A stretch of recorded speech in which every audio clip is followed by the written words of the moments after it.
everybody, and welcome to Divergent Motivation. Here we are again, one more Monday to add to the loop, which is always good. And today we are not alone. So the trilogy, it went to how do we say, a phorology? Yeah, I can say whatever because I'm allowed to invent new words. People that come to this channel already know I have my own dictionary with my own words in Portuguese and English and Spanish and whatever I want to add to the equation. So without further ado, I want to say a big welcome to the most expected of them all, Adrian James. Oh, hello, everyone. Hi. Thank you, Carla. Good to have you here. Oh, so I will ask you just to give us a little bit of a brief, if you can make it brief, introduction to your path until the affidavit, and then what happened after that.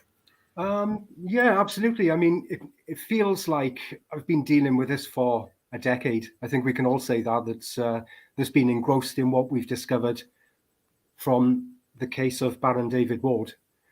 But really, my journey was a decade ago. The MP's expense scandal basically got me perked up and really looking at the world, and yeah, like so many other people, then you go down different rabbit holes and you try the common law route, and you look into this claim that we have trusts, and you join all different groups and you see that people are being asked for money. No results are really getting published in any great quantities. I mean, we all know that there was a win with the mortgage, and there was even a film made about this mortgage win, but nobody in great numbers have had their mortgage, the fraud of the mortgage, dealt with in their lives, have they? But so time goes on, you keep looking, and I got introduced to Baron David Ward. I'll be honest, probably 2016, something like that. But I overlooked what exactly I was looking at. And somebody just messaged me on my profile one day and said, "Have you heard about this guy? And have you seen this group, Security by Way of a Lien?" I knew what a lien was, but I didn't know that it was something that could be securitized. Just didn't think about it in that way. And so I joined Baron David Ward's group, and basically my life has changed from there. It was the final piece that was missing. Basically, the absolute final nail in the coffin when they signed the Declaration of No Contest. That's all we needed. All of us, every single man and woman on earth. Yeah. If you want to, for the people that are watching for the first time, expand a little bit on that. Why it's so important, that no contest. And me and you, we saw it live in our hands. Yeah, absolutely. Well, I mean, the case came about over a parking ticket. Yeah, we all know that. Anybody that's seen the affidavit now knows and should know that the case started with a parking ticket. And just today on Facebook alone, I've had people say, well, all you're teaching is how people can get out of parking tickets. This is not about the parking ticket at all. The legal Declaration of No Contest was signed. And it's very rare you come across anything signed in wet ink by anybody from the state, and we can expand on that when you talk about bills and everything else that should be signed. But let's stay focused for a moment. And Can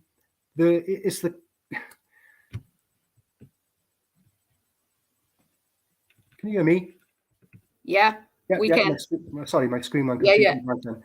I just mute my mic so there is no background noise, but I can hear you perfectly. Brilliant. So the Declaration of No Contest was a declaration of no contest to the challenge that was made, and the representations were not challenged by anybody. So therefore, there was no contest, and that what was signed. That is what came back as signed the next day through Baron David Ward's door.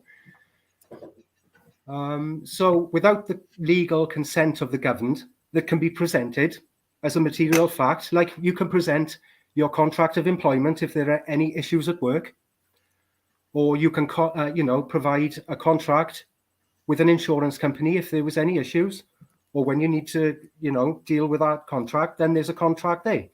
Everything's in black and white. Everything should be signed. You signed your contract of employment, and if you've never signed your contract of employment, then you haven't got a contract of employment, and that's a fact. There's nothing in evidence that legalizes it. It's just a claim.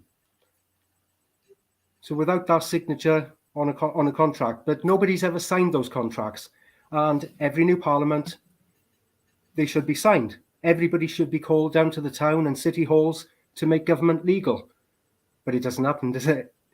Well, if we can't remember that majestic event for sure. Absolutely, yeah. I keep getting shunned away from that party. I never get an invite. Yeah, I think none of us. Yeah, so that's why the declaration of no contest was so much different to any other group I'd been in. Yeah, nobody else had this. I mean, obviously there is 65 pages of the affidavit altogether, and every page is important, but that one piece of evidence, which is kept safe, is what people are overlooking. They're thinking, oh, that's just a parking ticket. I'm not even interested in those. But it was the representation that the fact that an act of statute has been used to implement the charge on that parking ticket, and it's an act of parliament that they use for everything else. Stopping you in your car, council tax, every single thing in your life is controlled by statute. Yeah, we have someone in the comments saying, notice how the email addresses for the men and women have been closed and are pinged back now. They are running scared. Well, absolutely. I mean, we know between 2020 and early 2021, when we started the email campaign group, where we actually charged the MPs with the fraud, we know that 8 MPs quit the job and wasn't filled. So it was 657 MPs. We're now down to 650. It was 649, but somebody's filled one gap, but the other ones have gone. We have Anthony saying, well, hello, everyone. Anthony, I want to have you here as well. Won't be long. It's going to be bedtime for him soon. Don't worry, my friend. He's recording.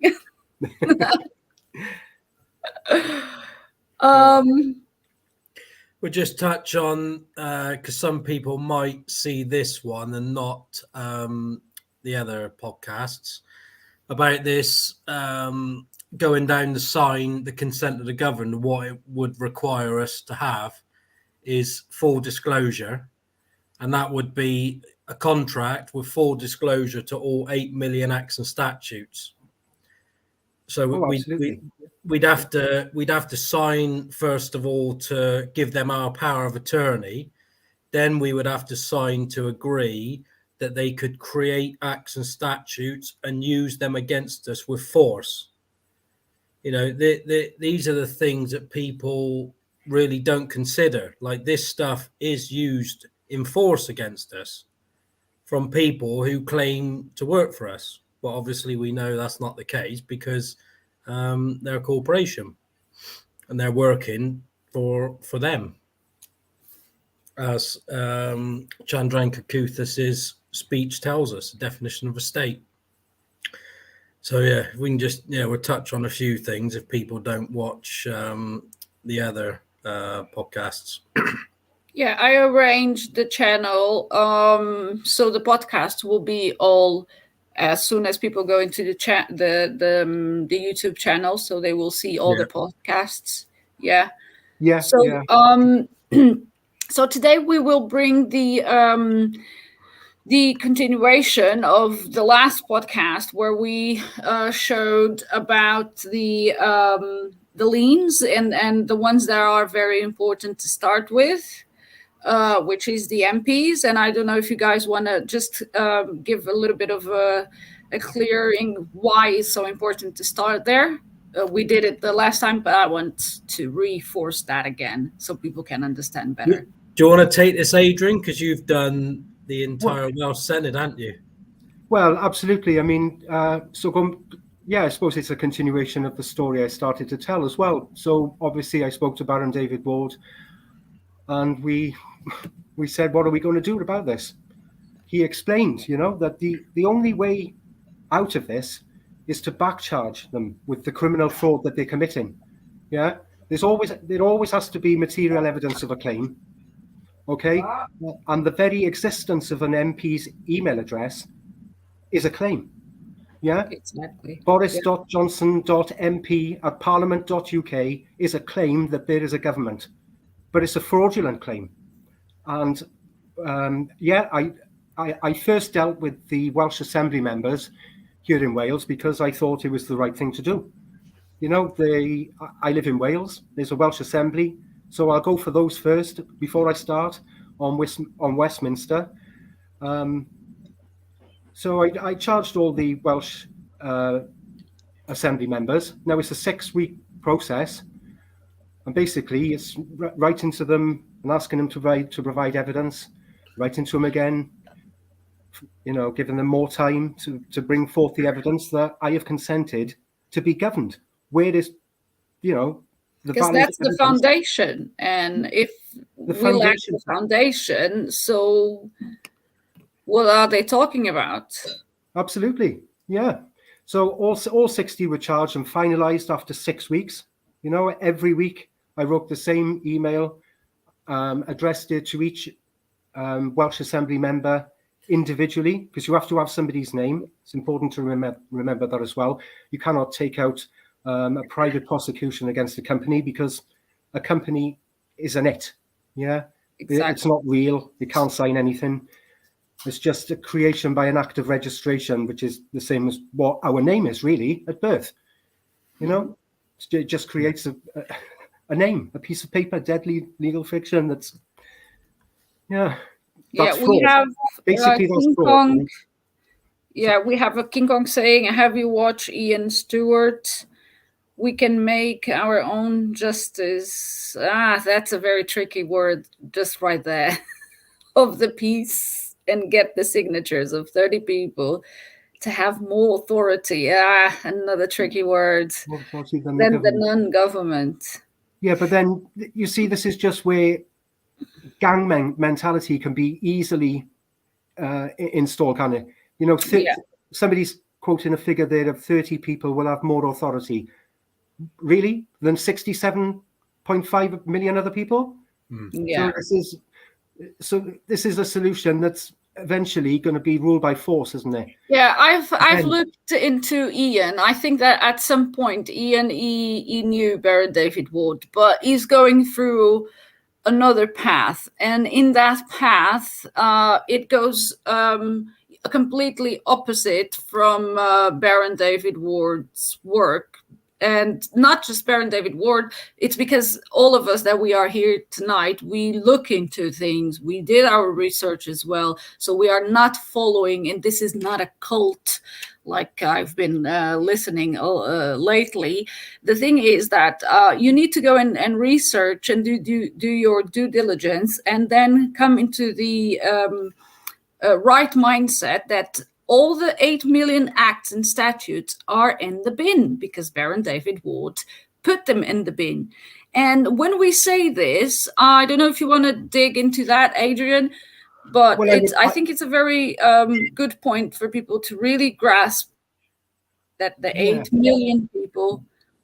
Well, I think it was a joint effort, actually, between Baron David Ward and the government that are throwing in the towel. Because it's not only the case of Baron David Ward that we've got to support what we are saying, but also the words of the Lord Chief Justice, Jack Beatson, who told us that a state is a company no different to McDonald's, and that the judiciary is a lower form or lower stage of the government. So the executive is the MPs for impunity to do whatever, because then is the legislature, and then it's thirdly, is the judiciary. The judges do not have authority to reprimand their bosses. They may throw a carrot here and there. Police officers may go to prison here and there, but it is just a carrot because everything that's happening is criminal.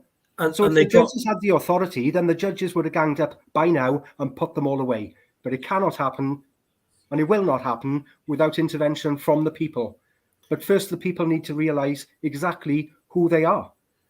Yeah. And the trouble that we are having getting these facts out is because of the amount of lies, the indoctrination from nursery school, then the TV media, and everything in between, newspapers, and just general chit-chat with people at the bus stop and in work. You reinforce to each other that, oh, I must get the tax on my car. I must pay my council tax. And yeah, not many people went digging, and nobody went as digging as much as Baron David Ward. Exactly. Because he had to look at all the failures as well. You know, okay, so these people are claiming they can win by common law. So then he had to look into common law, and then you find canon, and in canon laws law for all the believers. Well, in canon, there's only 12 presumptions to law, and any presumption, by the very fact that a presumption is a presumption and not a fact, can be challenged. You see, exactly. So that's what he done, and on the front page of his affidavit, there's a list of the things that have been agreed with the state, and the very first one is the fact that there has never been any such thing as law, but only the presumption, where people are presuming that they have authority over them, and it's sinking everybody now, isn't it? That false belief. Well, that's it. It's like I keep saying they make up these words, legal and law, and illegal. Then they tell everybody that everything is legal, but don't worry, because we can sell you the solution to that. You know, this is illegal, but if you give us some cash, we can give you a license, and then it's legal. Then, do you know what I mean? Exactly. And that's what I mean. It's working backwards. Absolutely. Very, very simply working backwards as to somebody made this up at some point. You know what I mean? That's all. That's the basics of it. This is all made up, and we, for some reason, in the past, started going along with it. You know, and this is what I think like we read in the affidavit, it's a common thing, you know. Everybody's been doing, so yeah, I'm gonna do it as well. That's what people have been. I had conversations with people, and I tell them, well, you have to make them prove their claims, and they go like, huh? Like I'm saying something that is. Sometimes I ask myself, am I saying correctly? Am I using the right accent? You're using the right words, Carla, but people are not. What's the word? They're not used to challenging authority. They just take everything on the chin. Every flyer that comes through the door purporting to be a bill, they pay it. They question nothing, and yeah, that's it. Let's hear from Scott. Scott is very quiet today. What are you doing? Come out of the shadows wherever you are. Don't be shy.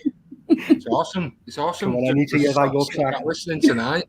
Do you think I'm going to leave you just to the listening part of it? No. This is everybody's working tonight.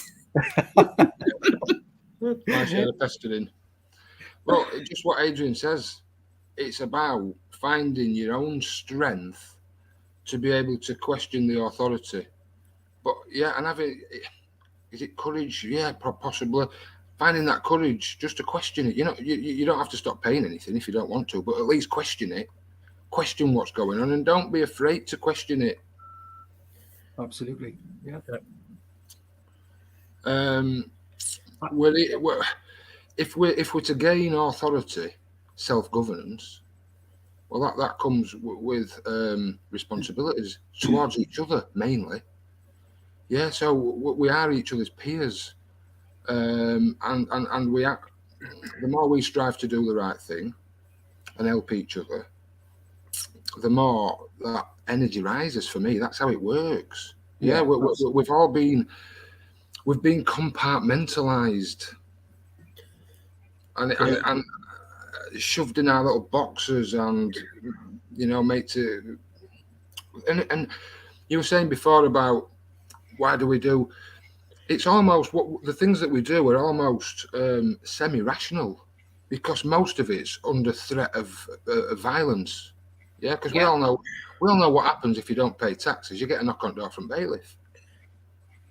It's all through fear, isn't it? It's all through fear. So it's irrational once you understand the truth, but it's semi-rational. It's a rational thing to do. Yeah, it's all under threat. It's all under threat because we dare question. We dare question. It's our duty to each other to question. Yeah. Absolutely. We have King Kong. I know who I am, and I found out the hard way. We are dealing with the English mafia when they kidnapped my 2 baby granddaughters. We got them back 2 weeks later. As David said, we have to fight back.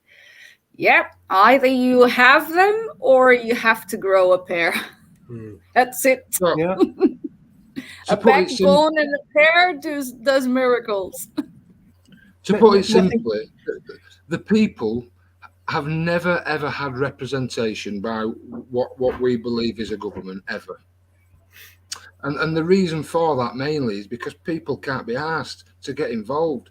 But slowly, bit by bit, it's playing out.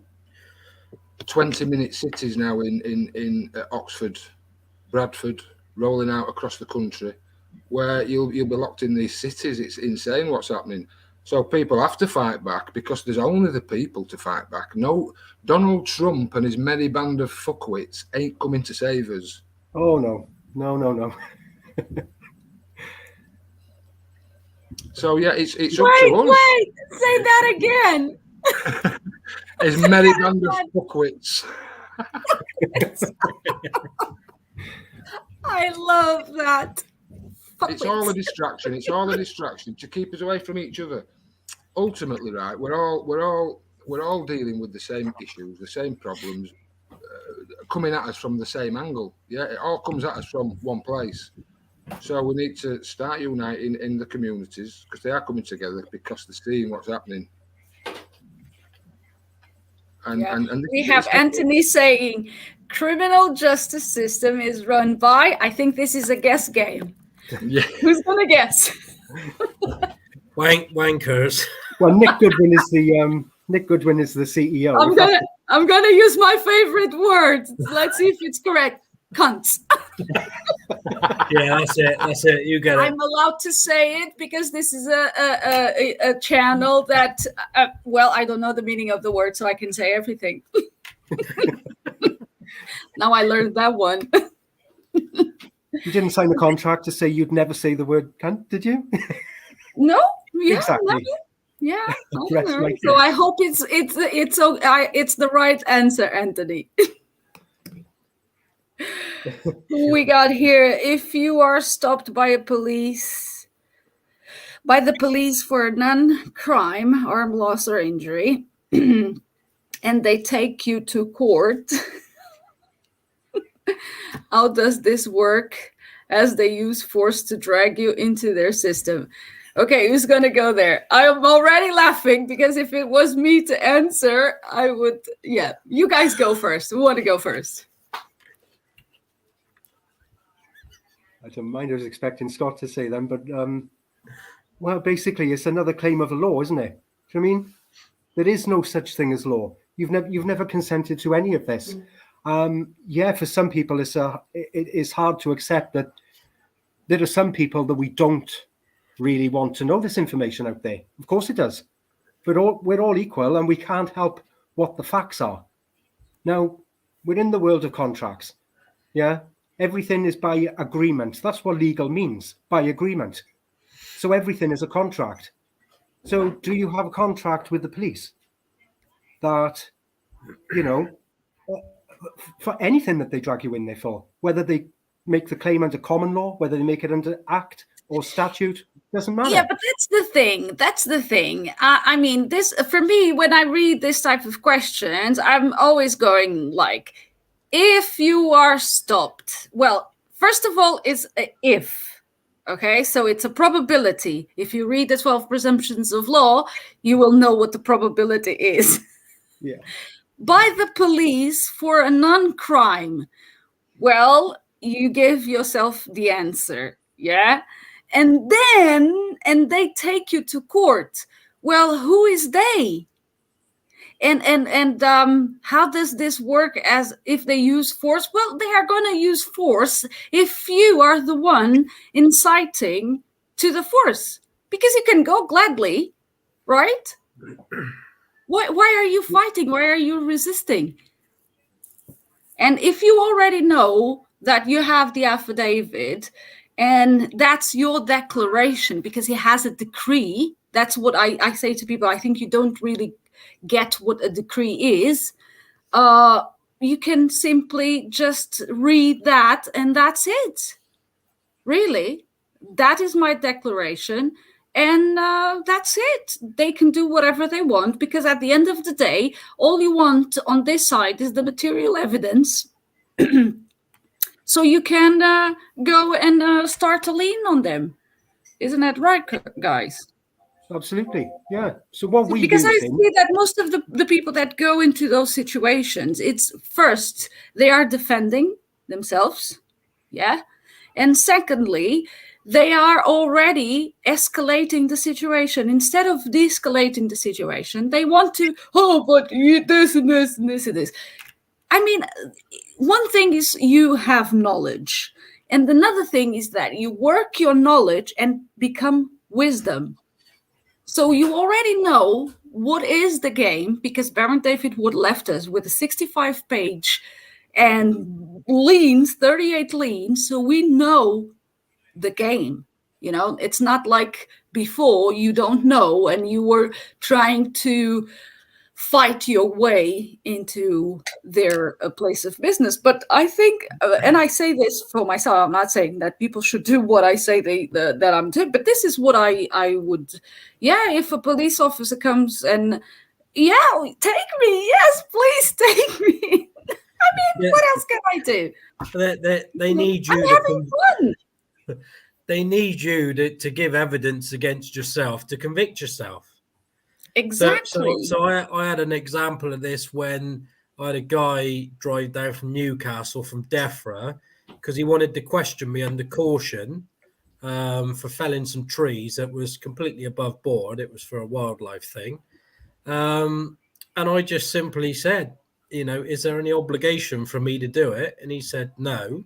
So I told him to make his way back up to Newcastle. Not as politely as that. I never heard anything again because they don't have any first-hand knowledge. Exactly. Nobody's been harmed or caused any loss. They purely do it so you give evidence against yourself, you convict yourself, and then they can make a cash claim against you, because that's all it's about. Is stealing your cash off you so that it keeps you working, and that's all you do with your life is you work.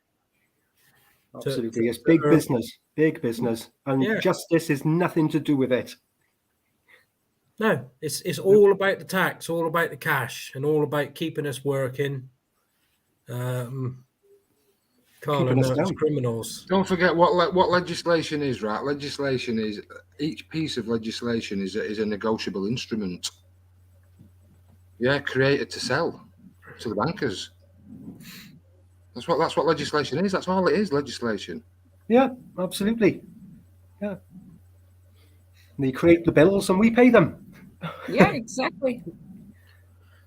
In Parliament, no, I mean. Well, we don't pay. I mean, this is going into the affidavit in more detail, but not in any particular order. But there is no money to pay with. Correct. We're just passing around debt notes and commercial instruments. There is no money, and you can't pay for something without money. No. So all of this is pointless and about power and about being evil to other people because they can. Yeah. But no more they can. No, not just because of Baron David Ward's affidavit, but because of the speeches that he's put into that affidavit as well. Yes. Both, we need to recognise as well that both of those speeches were published. And when a company publishes something, then that's company policy. That is, company doctrine then. Yes. Yeah, and they've never removed it. It's still available on the judiciary website today. That the state is has no separation of powers from the judiciary. It's the third branch of government. Correct. And for 800 years, it's been maintained that there's been a separation of powers. People have trusted that there would be no conflict of interest. Well, there's the evidence, guys. That was it. It was all blown up with Tony Blair and the changes from the House of Lords, and then him installing a Lord Chief Justice. It's just Chief Policymaker, Head of HR Department. That's what he is. That's it. There to enforce, there to enforce the company policy, and you are guilty if you walk into a courtroom by default. You've consented to be governed. You've consented to be judged that day by your action. We work on maxims, guys, and these maxims are so powerful. And once you understand actions, words, and deeds, you walk into that courtroom of your own action. You say what you say, you own. Yeah. So we're very careful in the lien process with the legal language, so that it can be no confusion, nothing can be twisted, and they cannot get out of the charges that are being brought to them. Yeah. So I'm gonna start picking up on that one, and I'm gonna bring the to the screen, and we're gonna go start to help. Not help. I don't like this word, but guide people that are trying to get their heads around of the lien. So we had the previous one, which I explained, and we all explained that was the easiest one. Going into a more specific lien, so that's where what you were saying, Adrian, is fundamental, isn't it? And how your eyes need to be trained, and you need to get out all the emotion that you still have. Oh, absolutely. All that and be focused on being like boom. Yeah, well, like absolutely. A sniper. A lot of people say there's a lot of words in the letters that we send, but when they realize the structure of the document, there is not a single word you can leave out. But people get emotional when they start responding. They're very quick to jump back onto an email to reply, and they trip themselves up with what they say. Like I said just now, words, you own your words. You have to be spot on when you're dealing with these, because they'll have their legal professionals all over it, and they'll find anything wrong that they can. Okay, that's never happened to a single one of us. 2,700 liens, probably a lot more now. I'm trying to catch up with the Bitly links, but it's gone ballistic, hasn't it? With how many people are actually seeing what to do. That's a good sign. I mean, from I remember when I first started, we only had like 1,000 liens and like 80, 90 authors.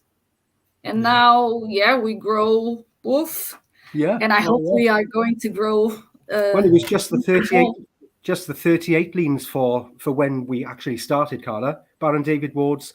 And for Scott as well, he just had Baron David Ward's to look at. Maybe one or two of mine, and Mike Watson, another great guy. Yeah, when I started, I had the Barons, I had yours already, and and Mike Watson. Yeah. So, but you already had yours in there.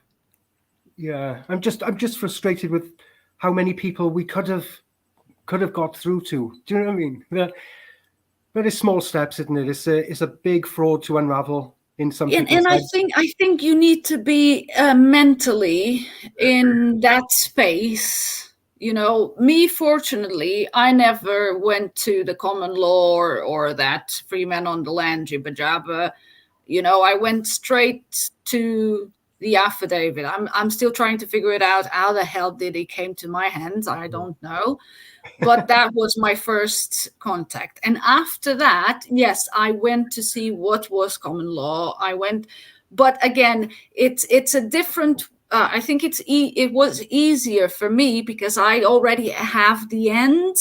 So looking at the other stuff, my mind was already making questions like, how can this be possible if I never consented?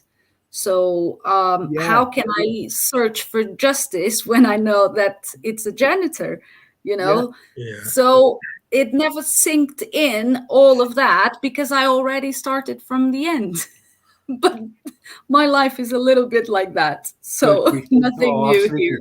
Wouldn't that have been nice, Scott, to have seen this first? Yeah, wow. Yeah. Yeah, absolutely. Saved so many years, man. Yeah. And again, that comes down to then the unlearning. Yeah. Yeah, man.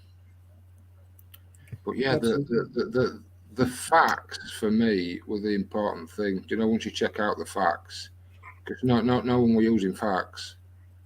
No. Everyone was trying to win a fucking chess match with dominoes. But what they was using, they couldn't provide any evidence for. I mean, No. I don't know of any judge asking somebody for, have you got any evidence of common law? But in his head, he must be laughing his head off. Do you know what I mean? Because there is no evidence that the people have agreed what the law is. Mm. Yeah, King Kong's there saying the paperwork is the court. That's absolutely spot on. Absolutely. And the true court of records is... Well, it can only be the true court of record because we now know that the judiciary is the third office down. Therefore, there's an absolute conflict of interest at the very least. However, we have observed with our own eyes fraud in the office. Absolutely. Yeah. And got full agreements with them, some of those people in the office. Yeah, I've got documented evidence that there is fraud by misrepresentation going on in the office. I've got 52 times. You know that we had in Portugal, because in Portugal, so the janitors, they have an ego, I think it's beyond this planet, yeah? And one of the liens that was started on one of the janitors, he sent a reply back. You guys ready for this? Saying that stop playing. How was it? It was stop making fun of the courts and wasting police time. Otherwise, you will be fined to UC, which is unit of count. Yeah, something that. And when we saw that, we just laughed because, I mean, really. So we finish a lien on you, and that's your only answer? Stop making fun of us? All I can picture in my head here, right, is a big clown having a tantrum. Yeah. Full on red hair, red nose, makeup. Yes, that was our... idea as well, like, oh my God, look at him, he's so untouchable, and he thinks we are making fun, but rebut everything that is inside of that lien. Not even gonna touch that. You know. No. And we had another judge as well saying, this is it's a word in Portuguese which is incomprehensible. Yes. And we replied back stating that this is considered not a reply, yada yada. Oh, and by the way, thank you so much for showing how incompetent you are. Because if if you can't read this and you classify it as incomprehensible, what the hell are you doing? Yeah. I mean, really, put someone else in there, not the janitor, and probably he will understand better what he's reading. But it's just hilarious, the amount of non-response that you get, and none of them touches any, not even, They like make no reference whatsoever to what you're. nothing Nothing at all. No. Nothing whatsoever. I think though that's overlooked, Carla. That's actually an important part of the process, because how can they rebut it? That acquiescence is so important. Yeah. They got such a big team behind them. They got all the resources and funds. They could rip it apart in half a day if they could, because they just instruct, right, you do this, you do that, you do that, and we'll go to town on them. Do you know what I mean? But they can't, because we're only dealing with facts, and you can't argue a fact. You can't. And it's a big one when you challenge, when you make them prove where their authority comes from. Well, they can never. They can, like I said, it's all made up. So someone just made it right. We'll tell them we got authority over them. It's just come from I don't know, men and women just sat around the table one day. But, okay, so let's go inside the lien, and I will let Scott tell us a little bit about this one. What material evidence do we have here? So this was a so-called council tax bill.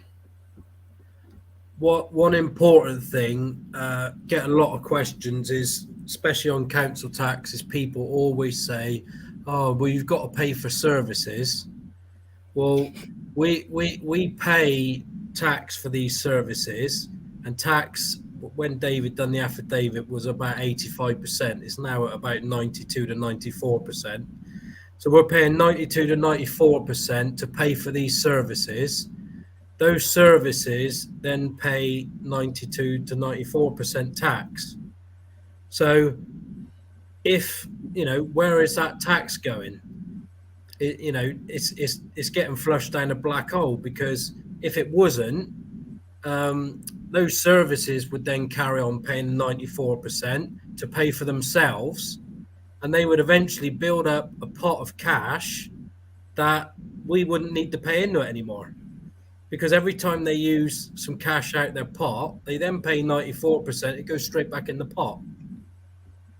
And that's a lot. We do get that question all the time. Oh, this and that's got to be paid for. It's all just an illusion. When what the taxpayer pays tax for pays tax, then you're screwed.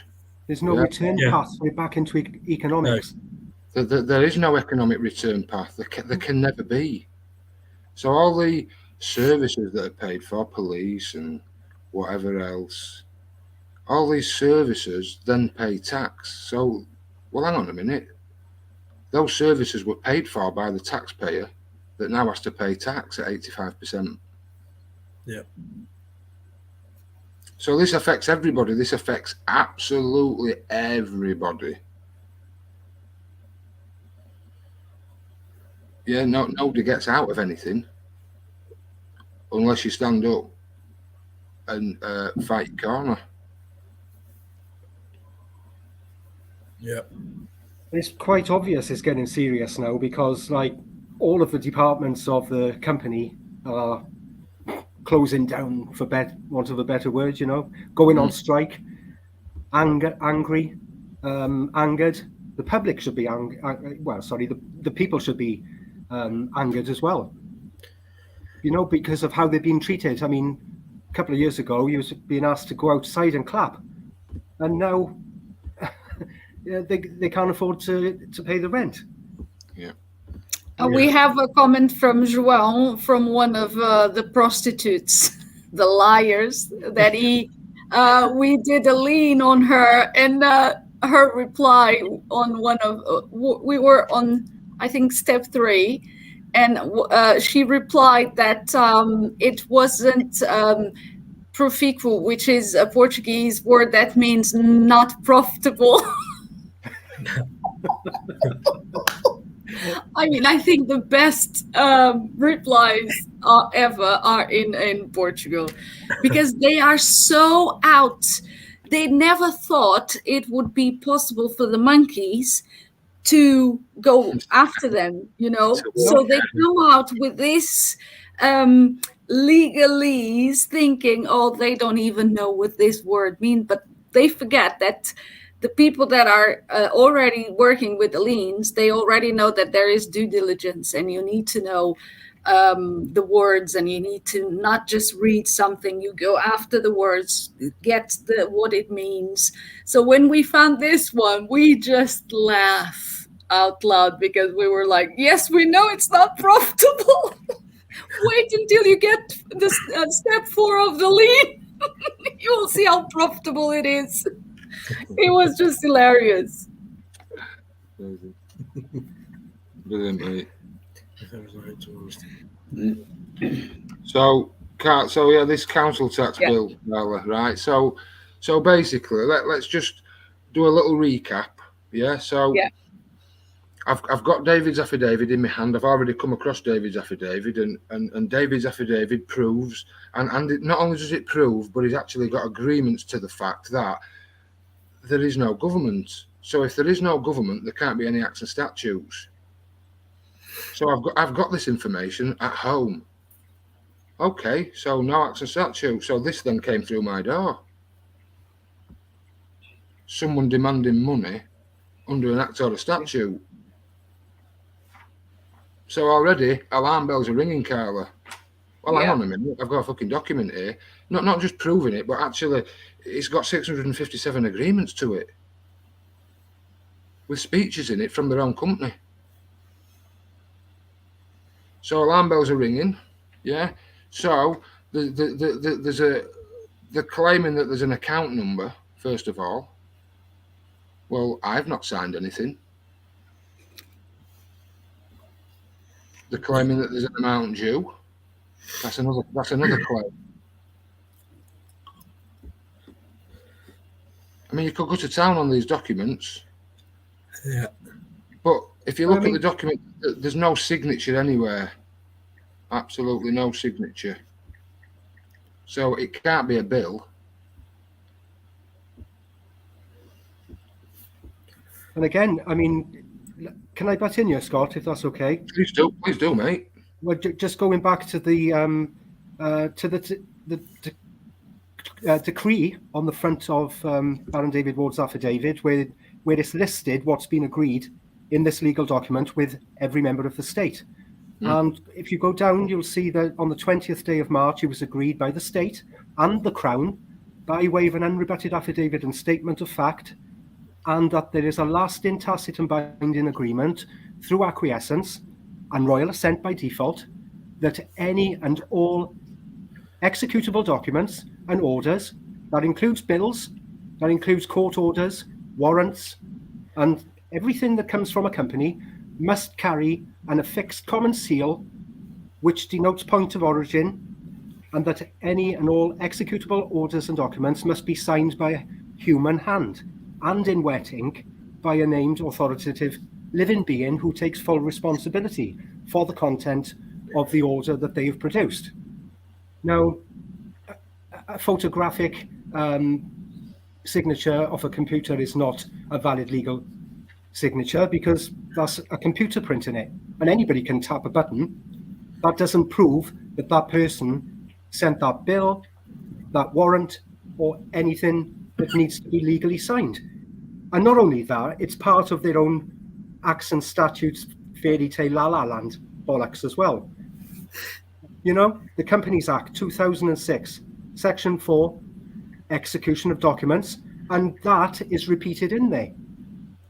It says that all documents have to be signed by 2 directors, and if there's only 1 director, he has to have a member of staff or somebody else witness his signature. Now, all of these rules are being broken and have been broken for decades, and that's how they've got away with the fraud. And I'll let Scott carry on now with what he's explaining about this particular fraudulent document. Sorry, unless they're dealing with council to council, then they will sign in accordance with the Companies Act. Wow. Yeah, and how funny is that, you know? I found loads of them. I found quite a few correctly sealed, affixed sealed documents from the local council. Scott's found a few as well.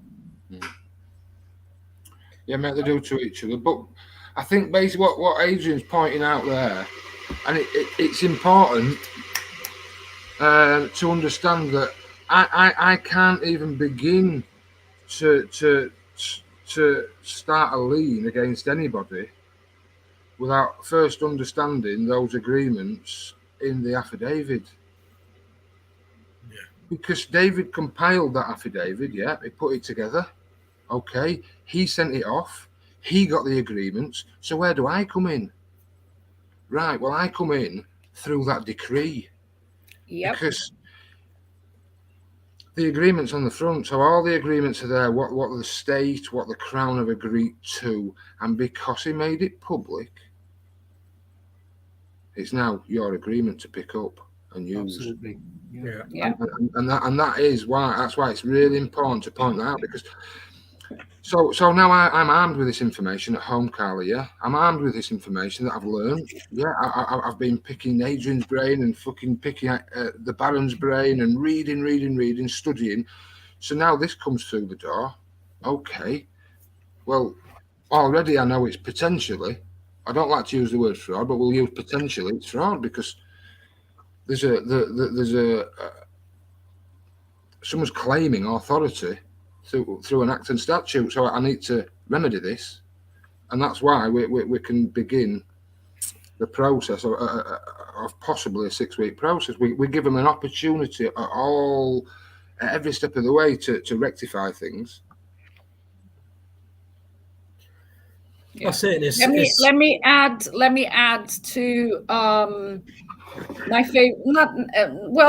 Not my favorite, but the one that I felt and I had to read again and again and again, which is, ladies and gentlemen, it is our duty and obligation and very great honor to make the following announcement and decree. I mean, guys.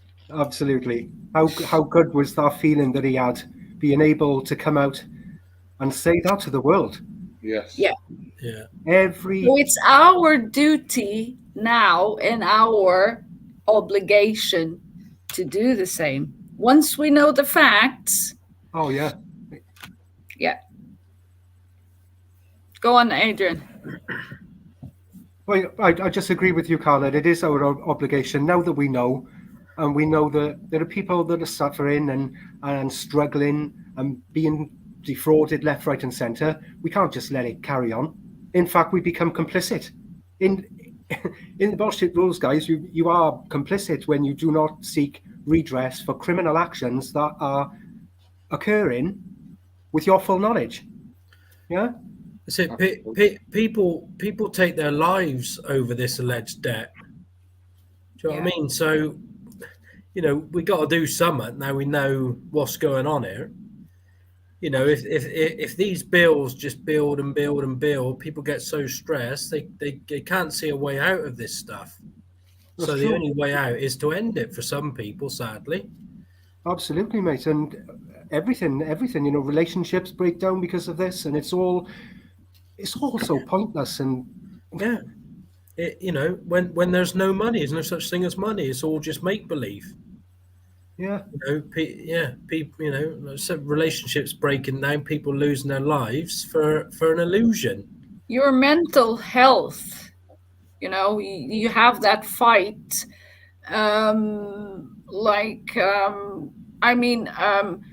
I had that fight when I was at the beginning with the affidavit, and you start looking at like what you have, and there is a fight that you know the facts, you cannot go on. And I had people telling me, oh, but stay quiet because this is not your country, or what the hell are you doing, they are going to kick you out and all of that.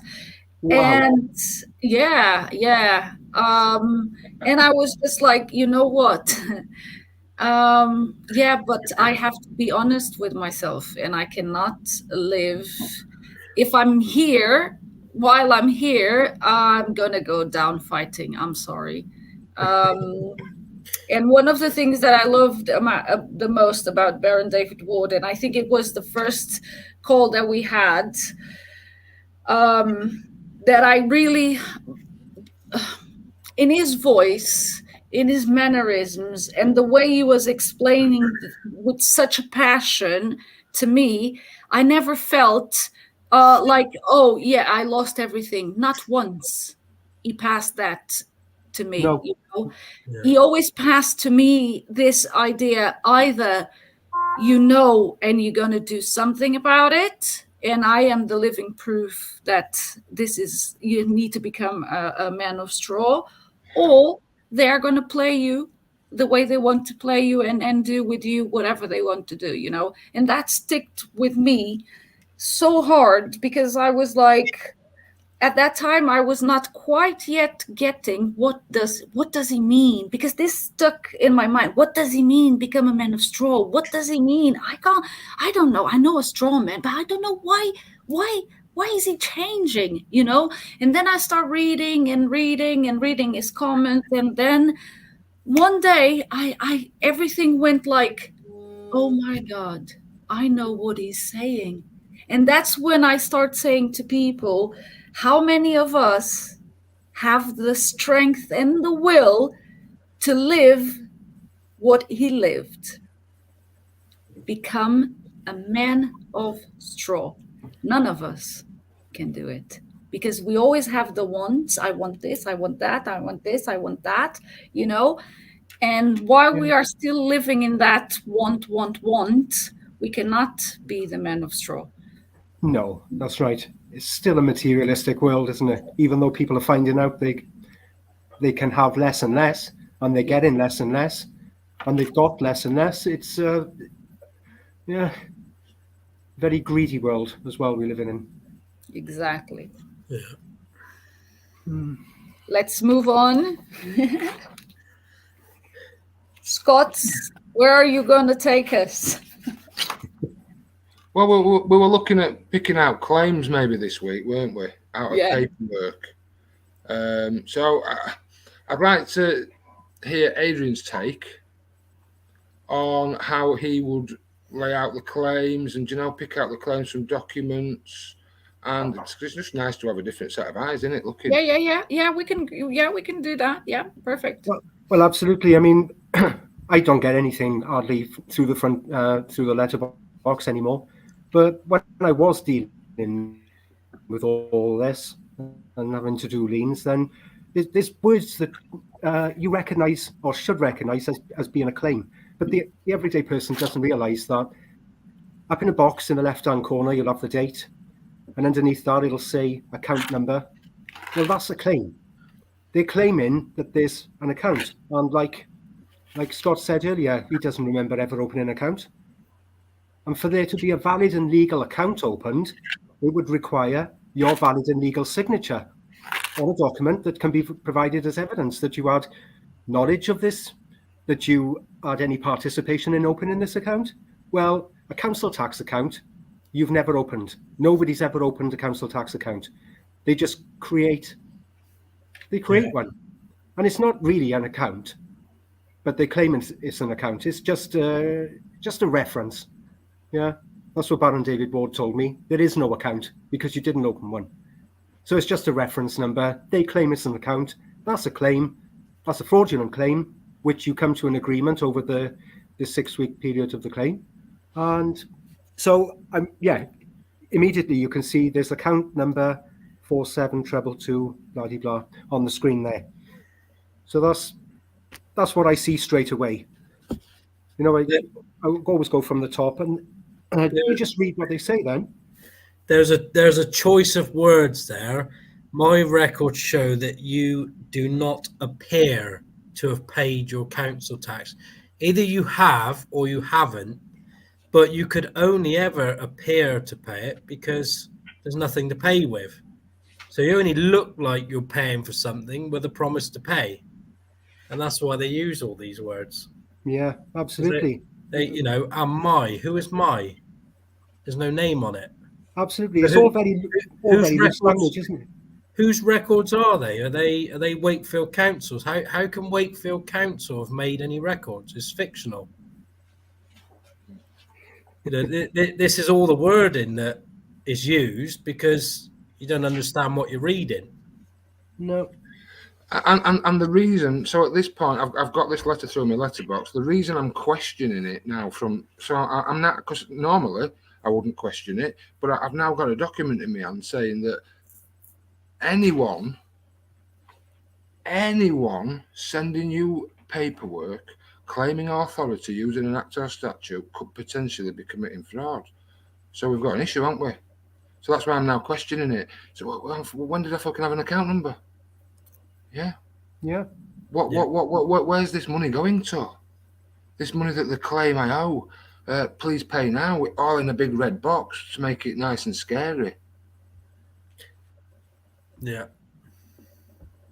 So just look through the fear, and we're looking at claims. Well, like Adrian says, there's a claim of an account. When did we sign for that account? Yeah, there would be something in writing to say that there is an account with this company, but there isn't.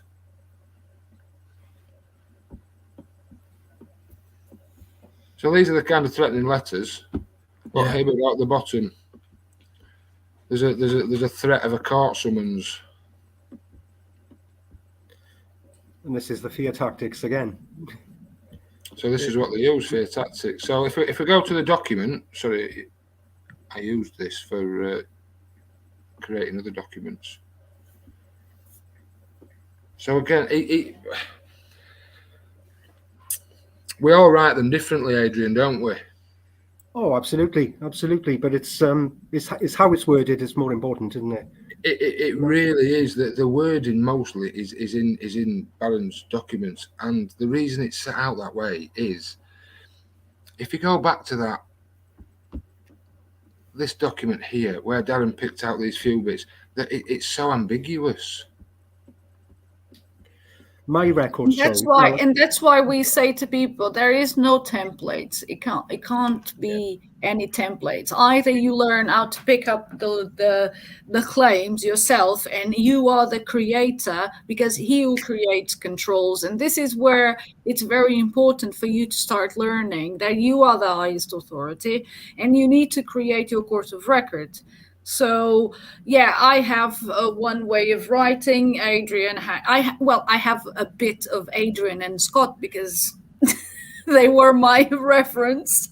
So, but again, ultimately, you have to be looking at your court of record and know that this is your creation, and you can stand for the words that you are writing. That's why no one else can write them for you. It has to be you. I remember my first one, I was like, oh my God, I had to send it to Adrian. And it wasn't so bad, right, Adrian? It was good. It was really good. But it's nerve-wracking, you know, and it's just like the first one, yeah, it hurts, you know. Oh my God, am I right? Am I doing it right? But then the second, the third, the fourth, the fifth, you are like, bring it on, boys. Who's making claims? Definitely. And you want to see Anthony Heath now, you know? The more liens he's doing, It's been amazing. With the liens are fantastic. And the responses. I love it. It's so good because you can sense the power, you know. No one can say anything to him anymore.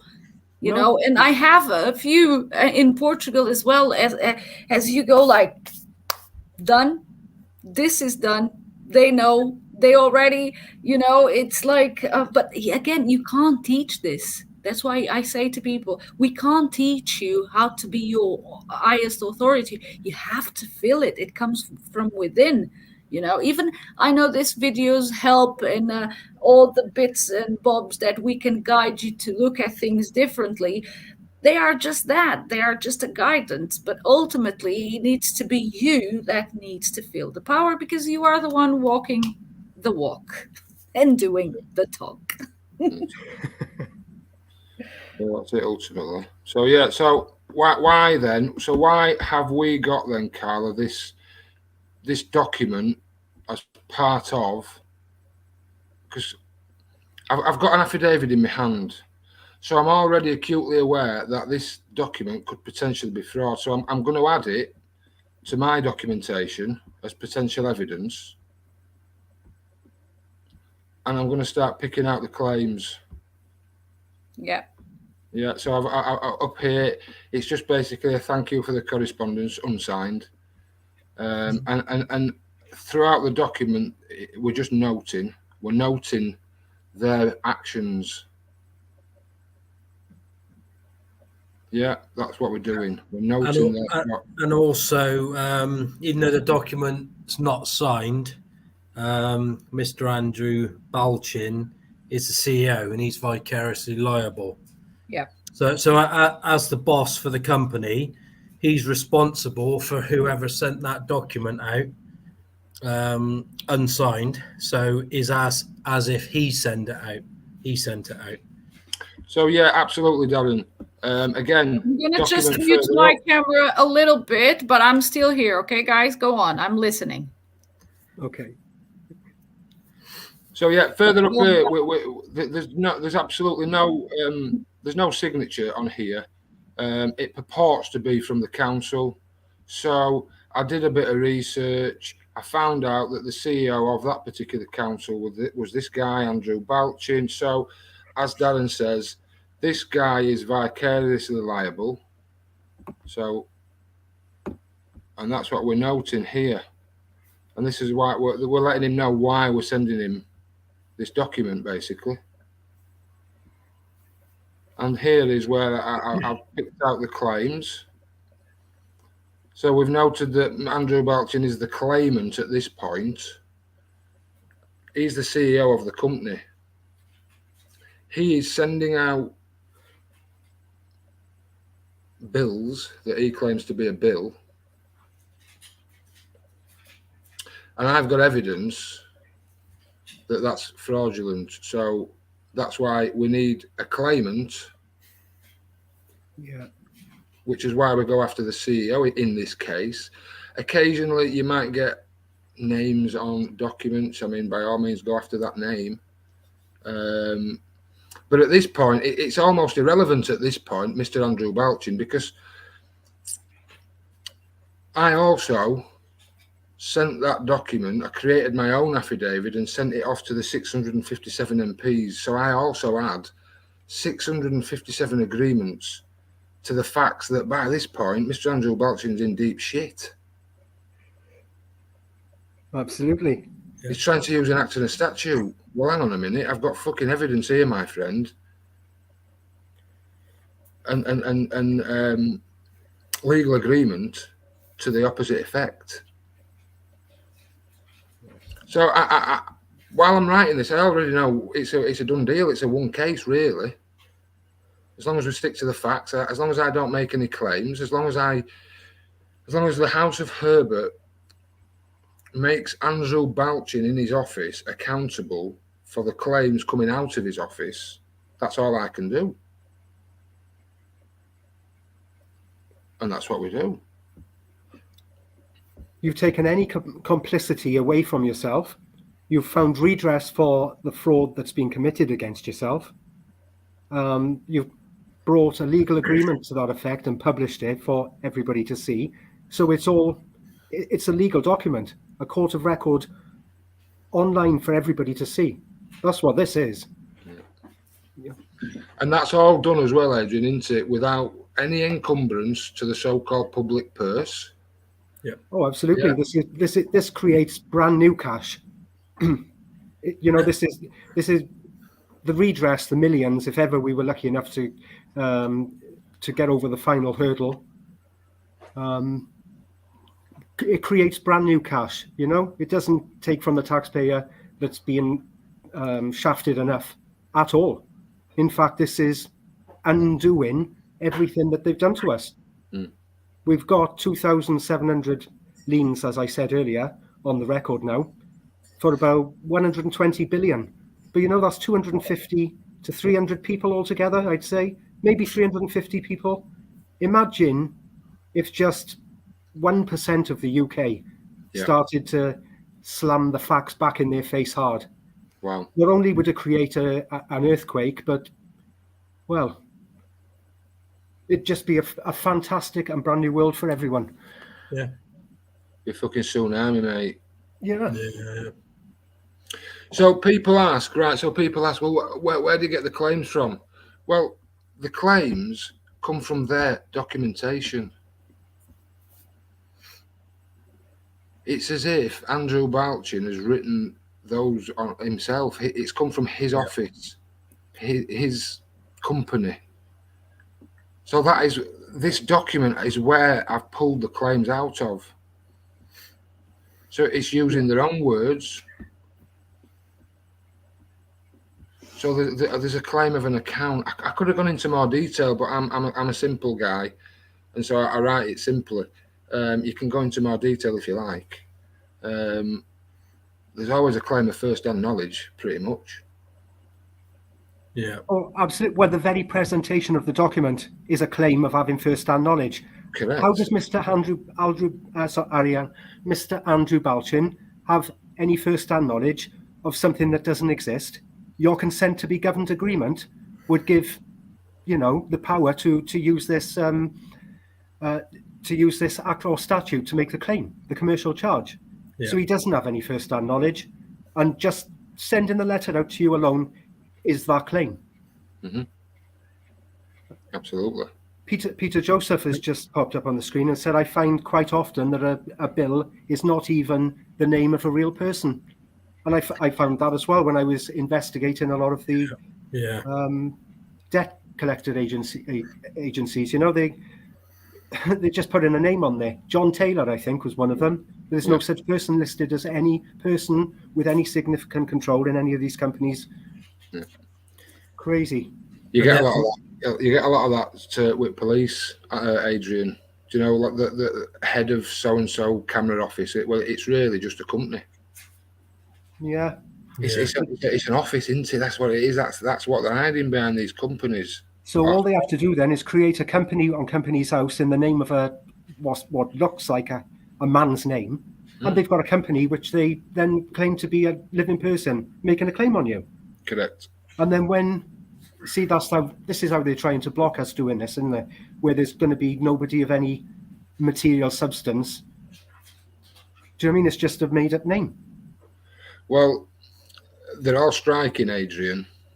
So it's all part of agenda, mate. Where there's going to be cutbacks, and government will shrink, even disappear from these shores, and it'll be fucking managed from somewhere else. Well, that's exactly what's going on. They're shifting operations to China, mate. This is what I think. They're now pumping everything. All of the petrol in America is getting shipped to China, and yet they're importing and charging the people of the country ridiculous amounts. It's just nonsense. You know, but it's all being controlled by Westminster, as we all know. Mm. So they're pumping the wealth out of America. We're seeing that. They're doing the same to us as well, sending the money over to fight this bloody make-believe war. Crazy. What a world. Well, they've got to keep printing it, Adrian, in order to keep it on life support machine, the economy. Yeah, so they've got to keep printing it, otherwise it goes boom. Yeah, and they're not far off now. They've got digital IDs coming in. Digital IDs will usher in fucking digital banking, and boom, that's all she fucking wrote. Do you know what I mean? So Well, that's why these fucking documents are important, because it's redress. It needs to be put on record. And as far as I'm aware, it's never been put on record by the people before. Never, never, ever. You know, No. but like you said earlier about libraries being burned down and everything, mate, you know, the everything that's happened that they don't want us to know about. If something wants to be hidden, then hidden it will be, yeah? Absolutely, mate. Yeah. Yeah, but But- once it's online, the only way of really getting it offline, mate, is to fucking turn power off. Yeah. So it's published once it's online. It's fucking published. It's out there. Yes, it might be difficult to. I know the speeches in the affidavit are now in a different place, deeper hidden online. I went looking for them not long back. Yeah. Oh, yeah. I remember I had to go digging as well, mate. It's link to link to link. It was crazy. They're trying to hide it, but they won't take it away, will they? Completely. No. It's interesting. No, they can't take it away. It's got to be there.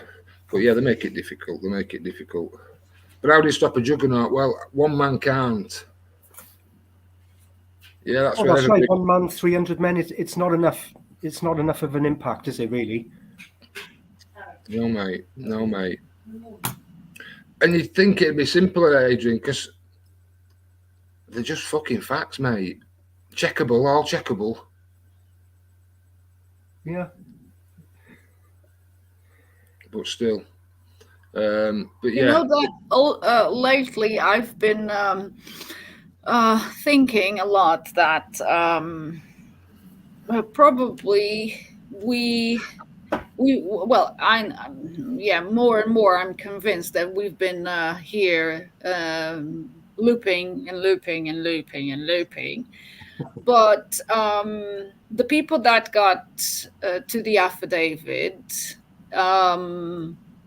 I don't think it is a coincidence. I think that we left it for us to find it. That's why I find that people that are really into comprehending the words contained in this 65-page document really gets it, because you left it so you could find it, you know. And the ones that are not, that look at it and come with the most absurd stuff. We had one a couple of days ago in he was kicked out by one of the admins. He didn't even give him a reply, but he was saying, I went into a Reddit post and it was saying that the affidavit, it was just it has no standing because it was just a PCN, yada yada yada yada yada yada. And I left a comment there and I said, how amazing is that? So first, you don't even read the document. So instead of reading the 65-page contained with facts, you prefer to go to Reddit, which is whatever. And you take your impressions by the comments of other people that haven't read it. How wonderful is that? Really, you know? It's just like, and I look at those people and I'm like, you didn't left this clue for you. That's why you will not grab it and run with it, basically, because that's what we all do. I mean, I cannot be the way I was after this document. It's impossible. I mean, you know, I look at my thoughts previous to this and I'm like, oh my God, if I only knew what I know now back then, things would be completely different. The music would be so much fun than it was, you know. So yeah, I really have this idea that we left this for us to find it. What do you guys think? Interesting, yeah. Why not, mate? Definitely. It's like something to hold on to if we keep coming fucking back. A starting point. Yeah. Like what's that fairy tale? When they're lost in woods and they leave a little trail of bread. Yeah, Hansel and Gretel. exactly. Yeah. We have Peter saying 400 billion stimulus package was paid to the government by the government to stop the financial system exploding in Australia. Yeah, they've got to keep printing it, Pete. They've got to keep printing it, mate. Otherwise, Yeah. it goes under.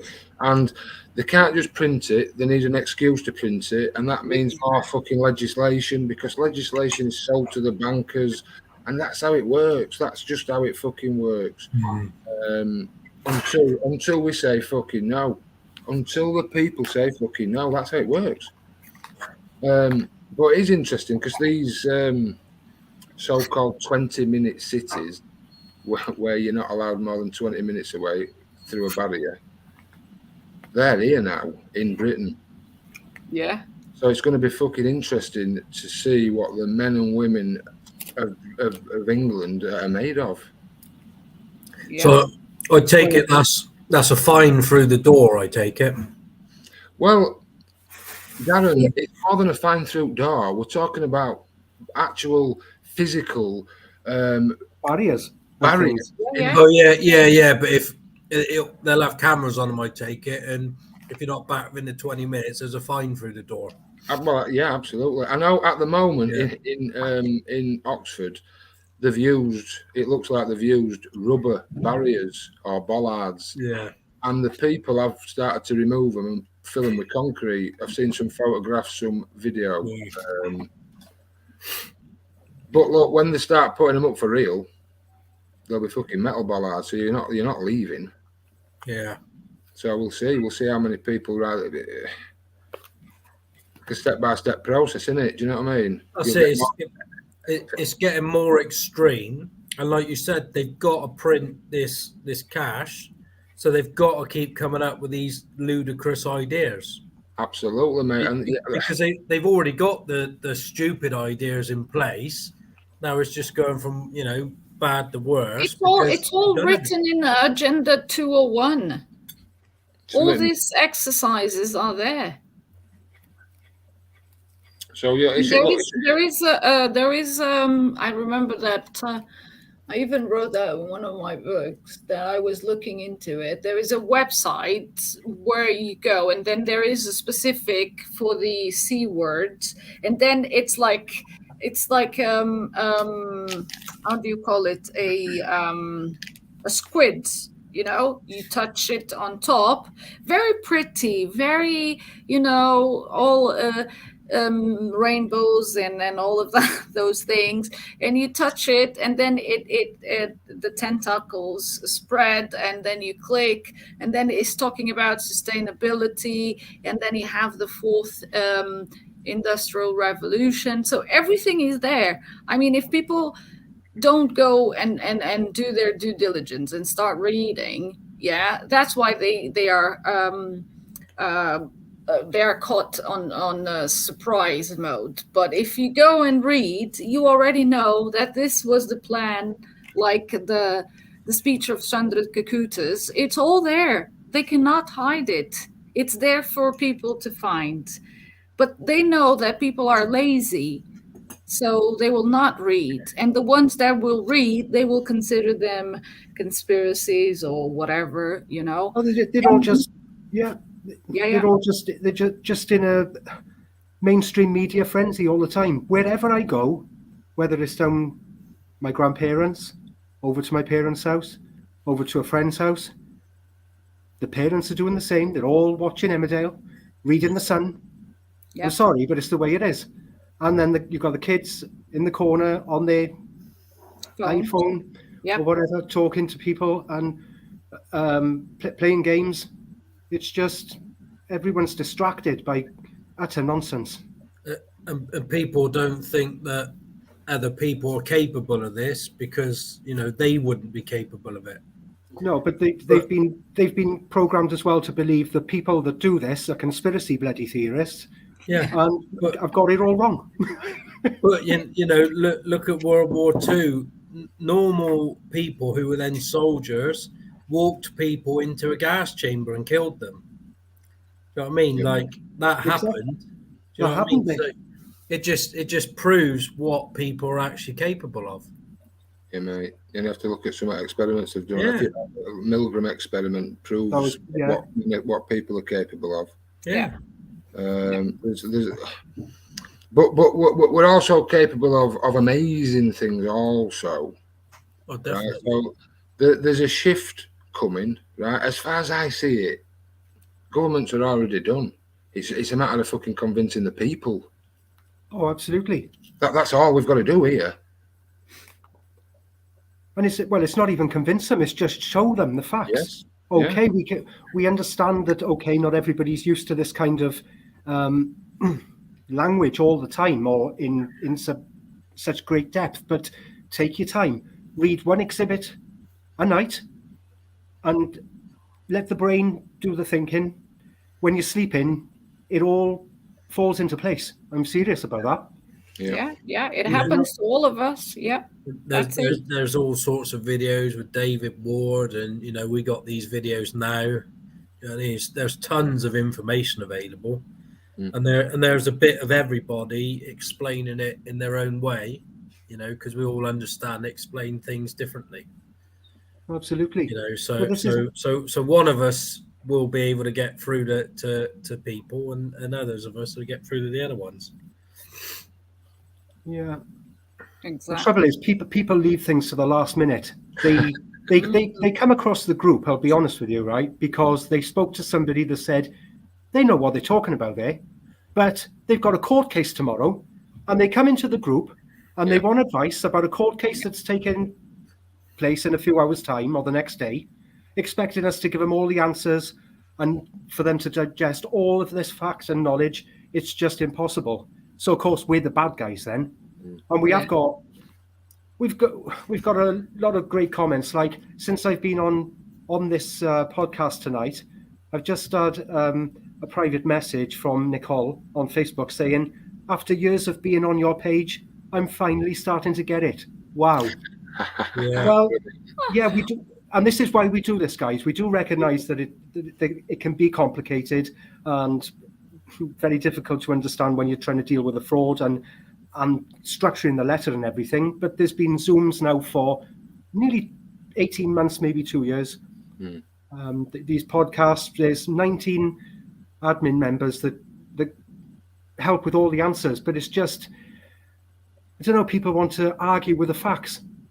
There is a video that I did, like a short one from Baron David Ward, where he said, help me, they expect us to pick up a magic wand, and all of a sudden everything is like done, and that video is so I'm constantly posting that one because it is, I mean, who are we to walk the walk for you? It's impossible. It's your own shoes. You have to walk them.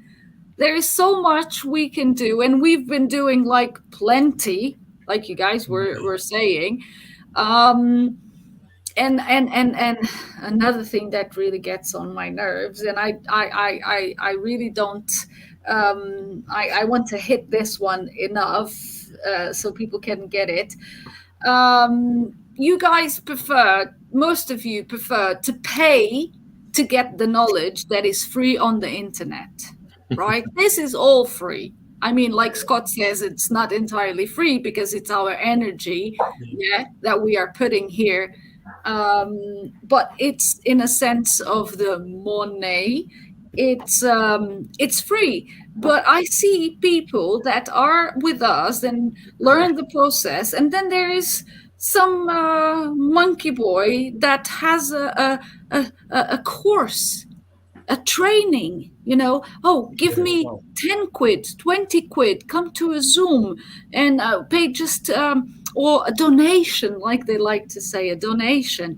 And these people go after that, and then they come back because they didn't learn anything, and it really gets on my nerves. And I am a very nervous type of pink woman. So I can't deal with you guys. I can't. I will tell you straight in your face. I will slap you and I will tell you, fuck off. Get out of here. If you are not willing to put in the work, I'm telling the people, you are the highest authority. I am not your highest authority. You are the highest authority. And you cannot grasp that. Man, get out. Leave. Go kill yourself. Do whatever you want, but remove yourself from my space because you are just a waste of space. It's no walker, and what is the point? You're always waiting for a savior. I mean, guys, no one is coming to save you.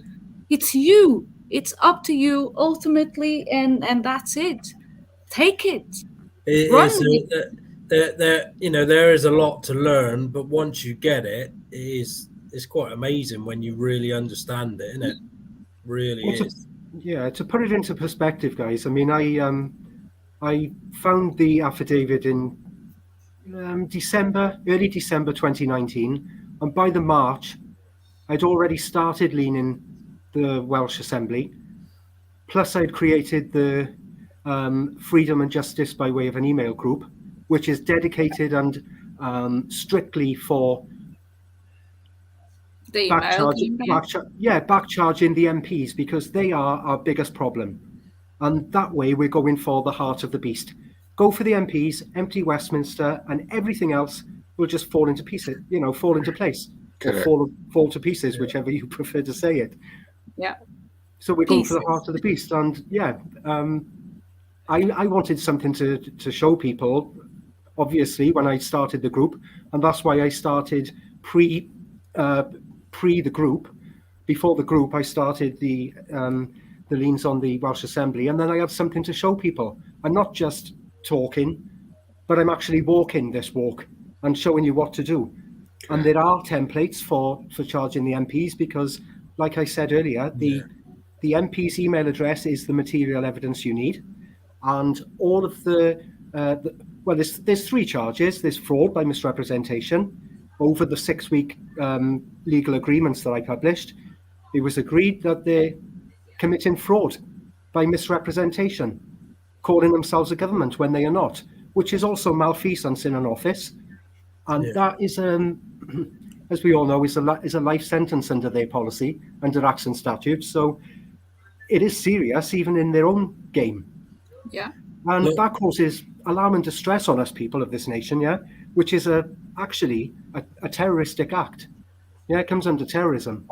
So the servants, or purported servants, they're not our servants. They're the servants of the Crown, but everybody thinks they're our servants, but they're not. They're a private company, and they owe their allegiance to the company. Basically. Like you said about the 1%, it wouldn't even need them to start leaning them. All they'd have to do is send them that affidavit. Absolutely, that would be. Let them know, million people. We've read this. We know the game now. So you better stop. Business in place to teach. The education is just you do as you're told. Here's the information. We've got all the information for you, so don't worry about looking at it, because all that work's been done. All you got to do is remember these version of events, because that's how it happened. That's what education is, isn't it? The education system. Oh, absolutely, yeah. Nothing more. Yeah. Teach you what to think, not how to think. Yeah. Yeah. You be bright Scott, enough to pay us tax, but not bright enough. Sorry, go on, I was just saying, they want you bright enough to be paying the tax, but not bright enough to be questioning why. We've said this on so many Zooms in the past, but yeah. True. Scott, do you want to go and just I liked the claims from that letter there. Yeah, so we'd already identified that Andrew Balshin was the claimant. Yeah. Go on, Scott, you're back now. Back, yeah. So it's an opening of a letter thanking him. We've noted that he's had an affidavit.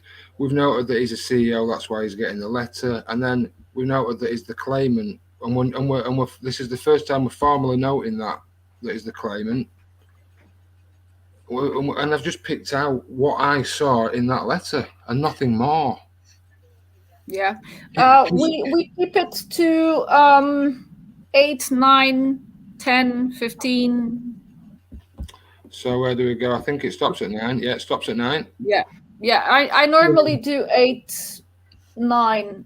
Yeah, tops. Yeah, I've done some with 16, but that was being real picky. And then after I did 2 of them, I started getting it down to 5 or 6 because it takes. Yeah, because I think the juicy ones are the claimant, the account, the first-hand knowledge, an outstanding balance. I don't know if you have an outstanding balance on yours. Yeah. The claims are just, you have to do this, or this will happen, or you have to pay this. These are claims. They're claiming that you have to do this or this will happen. They're claiming something will happen. Yeah, number 6. If you look at number 6, we have noted that there is a claim and willful stated intention that if the amount is not paid in full, then a court summons will be issued. If this, then that. In that, yeah. So it's willful. Yeah. Yeah, that's willful. I got one of that as well. Absolutely. I have a good one. This one is your credit score may be affected, which could impact your ability to borrow money or apply for a credit card in the future. Oh, God, I bet you're gutted. If you don't comply, you cannot carry on with any part of this fairy tale whatsoever. No. If you don't comply with the fraud, we won't let you commit fraud anymore. What is saying? That's a good one. Yeah, we're not going to let you be a part of the fraud anymore. No, we identify you already. You are one of those. I really like this one. And then I have another one that says, this one is a good one, isn't it? I don't know if you have it there as well. That they are exempt from the Companies Act 2006, Section 44, the execution of documents. Yeah, number 8. You must have that one as well, yeah? Yeah. Yeah. So again, referring to their own act, which is the Companies Act, sets out how documents and deeds should be executed. Yeah, the Wakefield Council company like any other. Yeah. So they're not exempt from it. But yet here they are presenting a document that's unsigned and that doesn't comply with the Companies Act. Yeah. Remember that this one's got an exhibit all on its own in the affidavit, guys, for a reason. Yeah, like I said earlier, this is how they get away with the fraud. And David has brought that out with fireworks, showing you all. This is how they're doing it, guys. And they're agreeing to it. I'm going to get them to agree to it, that's what they're doing. And he did. And Scott's agreed as well, because Scott has presented the same affidavit to the same MPs, and they failed again to rebut. To say same with me. I sent it all 600 and whatever there is. Absolutely, and with myself, and I'm sure with you, Carla, and there's many other people that have got their affidavit on the record and carries a decree. So it's not just Baron David Ward now that people are trying to ridicule. It's me. Yeah, we have Australia, we have Portugal, Spain, India, Germany, and Luxembourg. Yeah, these are the countries that agree to all the contents in the affidavit. Yeah. And not one single rebuttal. Not one, ever. Nope. And it's telling, again, there's a maxim, isn't there? He who does not rebut admits, Yeah. If you don't deny, then you admit by default. Yeah. And that's Yeah, how you exactly. that's how you get round fraudulent people, because a fraudster will never admit they're a fraudster. So you have to admit that they're not a fraudster, and they can't, because they can't ever rebut these claims. Yeah. That's So a beauty. then after the claims, we go on and move to So this part of the document, it's fairly formal. It's an opening. You've been supplied with an affidavit. You're the CEO. At this point, we've just noted the claims, and then further down now we're going to get formal. Yeah. So we're now noting other things. We're bringing other evidences in. Yeah. So evidence of the Companies Act. Yeah. The Fraud Act. The Fraud Act. I like to say, I like to say the front page of your response to all this fraud, guys, should always be an itemization of the claims. Yes. Yeah, and like Scott's going to show you now, he goes further into them. Then you've pinpointed and bullet pointed exactly the claims, the fraudulent claims they've made, and this is where we explain to them, well, this is why it's fraud. And he's no, the screen's gone down too much now, but yeah, it's a little bit when we start saying the legal effect of a statute is that documents and deeds must be signed on behalf of the company by a director. So we start telling them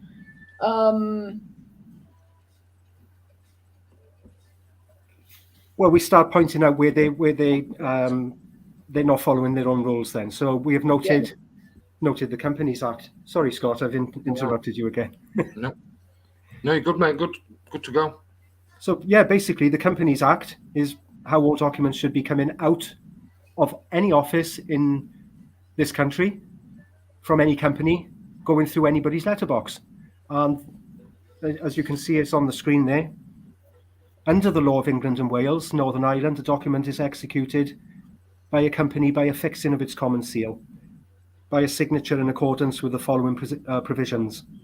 So the provisions are signed by a director in the company, a director of the company in the presence of a witness, or two authorized signatures would be the CEO and a director, the secretary and a director, two people of significant control. And the way you find that out is go into Companies House. Usually, they have to put this information out there. yeah. Okay, and you'll notice that some bills as well come from PO box numbers. Well, you're not allowed to create a company with a PO box number. It has to be a building in this country. So immediately you can see that's fraud when you know that it's fraud by a letter coming through with a PO box number. Mm-hmm. I know the safety camera units purporting to be the police, which they're just companies. Go Safe is a company.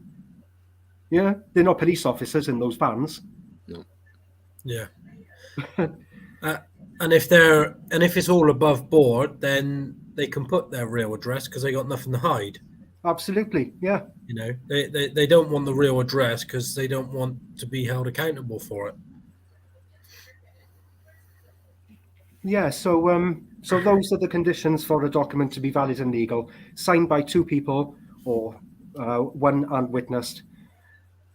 The same effect as if under the common seal of the company. The legal effect of the statute on that. So the rule for that is that documents and deeds must be signed on behalf of a company, because a company cannot sign for itself. Remember, it's just a creation by an act of registration. So it has to be signed on behalf of the company by a director in the presence of a witness or two authorized signatures, as I just said.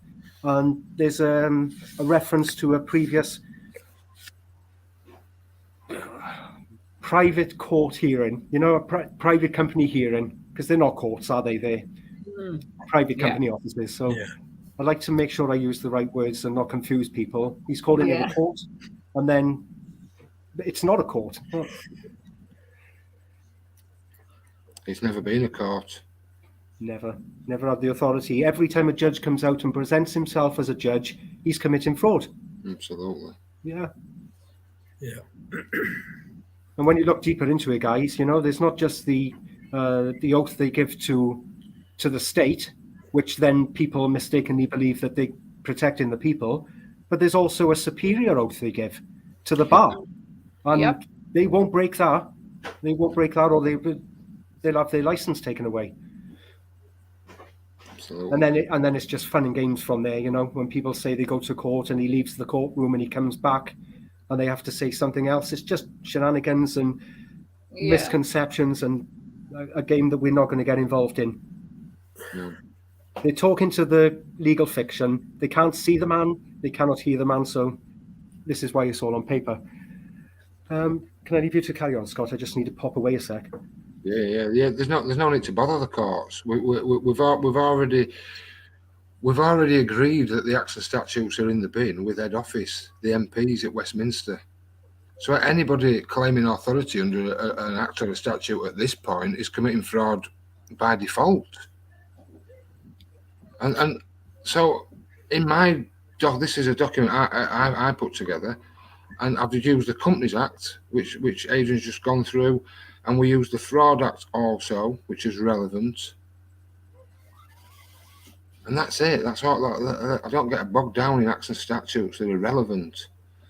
And then we're just drawing Andrew Balchin's attention to the affidavit, in particular these two exhibits, B and C. Yeah, and then we're noting the words of Jack Beatson. We recommend that he pay close attention to the valid evidence. And then here, we would note here formally. So this is where it gets formal.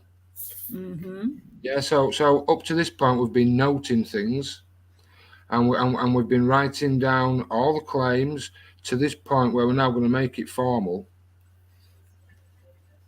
because it's a maxim that he or she who makes that claim must provide, they've got an obligation to provide it, the material evidence, substance of claim. Without substance of claim, what is there? Yeah. And they created the obligation for themselves by sending you the letter. Correct. That letter through your post box is the beginnings of a contract. Yeah. Oh yeah, absolutely. I mean, you didn't write to them; they wrote to you. So they're the ones seeking contract. Mm. Also, with this, these letters were taking the process into our control. Because everything we do on these is done honourably, and we're given full disclosure. When you get their paperwork through, for instance, a summons from the council for non-payment of council tax, they'll give limited legal defences for non-payment, and then they'll issue you what you can basically argue, what you can't argue. So you're stepping into their paperwork that they create, so it's created and set you up to fail. Exactly. So that's why we take our power. We're the highest authority. You'll go with our paperwork, because you're just a servant for a fictional entity. Correct, mate. I think that when people break this, they will see what really is going on. Because, I mean, what else? What else? If not you, then who? Yeah, well, I get that a lot, Carla. Well, what can I do? Said 8 billion fucking people.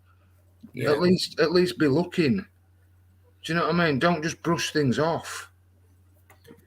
Just questions, isn't it? Absolutely, Darren. Questions. It's questions. That for council tax, they'll come back to you with the 1992 Finance Act. Right, okay, well, you said that. Who made that up then? And they don't know. Well, that tells you everything. You show me where I gave you my consent to do whatever you're doing. That's it, really. Yeah. Show me. You know, and when they come back, well, we don't have to. Well, why? Who said that? Who said It you works don't have to both do that? ways then. Yeah. So You've got them every time.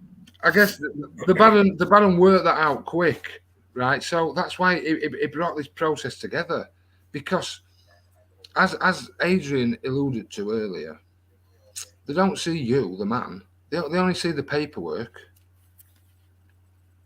So I've already got this affidavit in my hand. Don't forget, I've got this affidavit in my hand that proves all acts and statutes in the bin. So this document's already potential fraud. Don't forget, I can't call it fraud yet until I've gone through this process.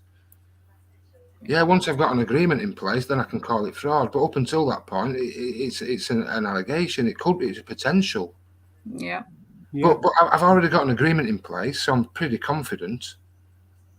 Yeah. So in this area, we start by formally going, and we say that we have noted that there is a claim, that there is an account, and so and so and so. So the Mr. Shitface needs to provide the valid, presentable material evidence to support such claim, and we go through this. The 7-8 claims that we noted at the beginning, yeah.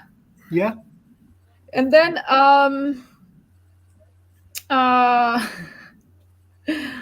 in my case, I love this lien of mine, because I think it was like my best one again, because once you start doing it, you start becoming more comfortable. And I'm going to read you guys this one. So it said, we have noted that if we don't hear from you, a debt collection agent will contact you in the next week to try and resolve the situation. Oh my God. And I said, we call the intention of Mr. Richardson, claimant in the position of yada yada, to the following: contempt of court report restriction. So I think you have this one as well, huh, Scott? Yeah.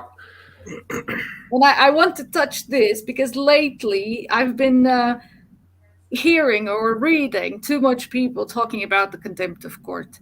So I would like you guys to give your imprint of what contempt of court really is, so it stays on the record and in perpetuity on this channel. Go ahead. Well, this is where the CPS, probably for the first and only time in its existence, have had our backs, isn't it, Scott? Yeah, really, mate. This kind of, well, it puts the judge on a leash, basically. Now, if it puts the judge on a leash, then it sure puts a bailiff on a leash, and an enforcement agent on a leash, and a debt company on a leash, and all the other departments that we can discuss here that we've got legal agreements with, and the ones that are committing the fraud. But yeah, basically the contempt of court reporting restrictions, civil contempt, refers to conduct which is not in itself a crime, but which is punishable by the court in order to ensure that its orders are observed. Okay, so it's just to make you comply. Civil contempt is usually raised by one of the parties in the proceedings, although the penalty for a civil contempt contains a punitive element. The primary purpose is coercion of compliance. Okay, so basically, you can stick your fingers up and say, fuck you, judge, I'm not coming, and there's nothing you can do. It's civil. No force. This is important to note, guys. No force can be used in a civil matter. You know, sometimes we see claims from people that bailiffs have broken in, and bailiffs have broken down the door. Well, to use force in a civil matter, like I just said, that if the judge is restricted, then the bailiff is restricted. Okay. I'm not talking about instances where people have allowed enforcement agents in previously and had things listed. It gets a little bit more complicated then. They're still not in the right, don't get me wrong. Yeah. But it gets a bit more complicated if you allow somebody in or they manage to get in and list items in your house which they claim are goods. But the more you know, we can't fit a gallon into an egg cup tonight, but goods are belonging to a business, yeah. So when they're talking about goods, they're talking in commercial sense, and they're tricking people into believing that they have goods when it's really your private possessions.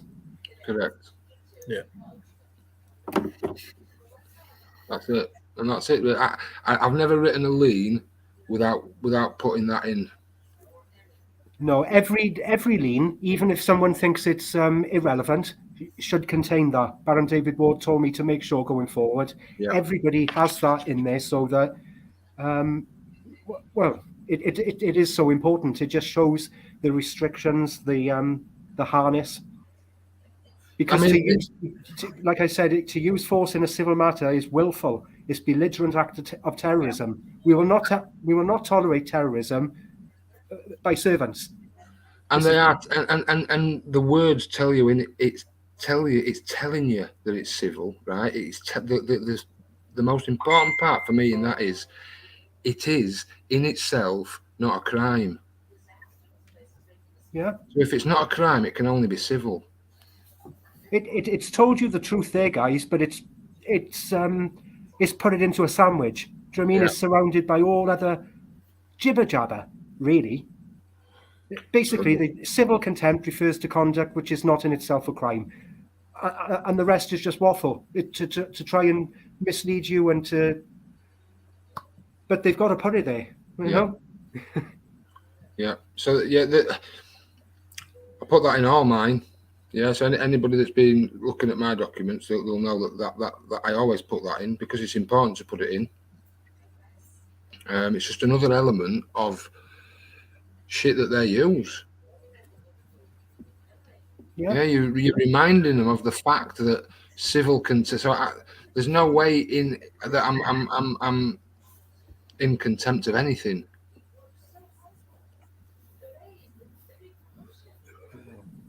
So and besides, contempt is for them. That's, yeah. It doesn't apply to us. Absolutely. Yeah. Because if we go to the foundation, there is no consent of the government, and I never hand out my power of attorney. So you shit faces, what the hell are you talking about? You know? Yeah. But up until this point, we've itemized the claims so far, and we've put in things that are really relevant to this case because, like Scott has identified in listing the claims, it hasn't been signed. So therefore, we need to identify their own company policy on that, which is the Companies Act. So that's put in there for that reason. Now, let's say by some miracle somebody got a letter and it was signed in ink by someone. Well, then you wouldn't be charging them with a fraudulent act there, would you? Correct. I mean, it would. So that wouldn't be there. That would. The claim wouldn't be itemized, and also the Companies Act would have no relevance in this one. So this is why we can't do templates, guys. Because every document that people receive is different in some way. Yeah.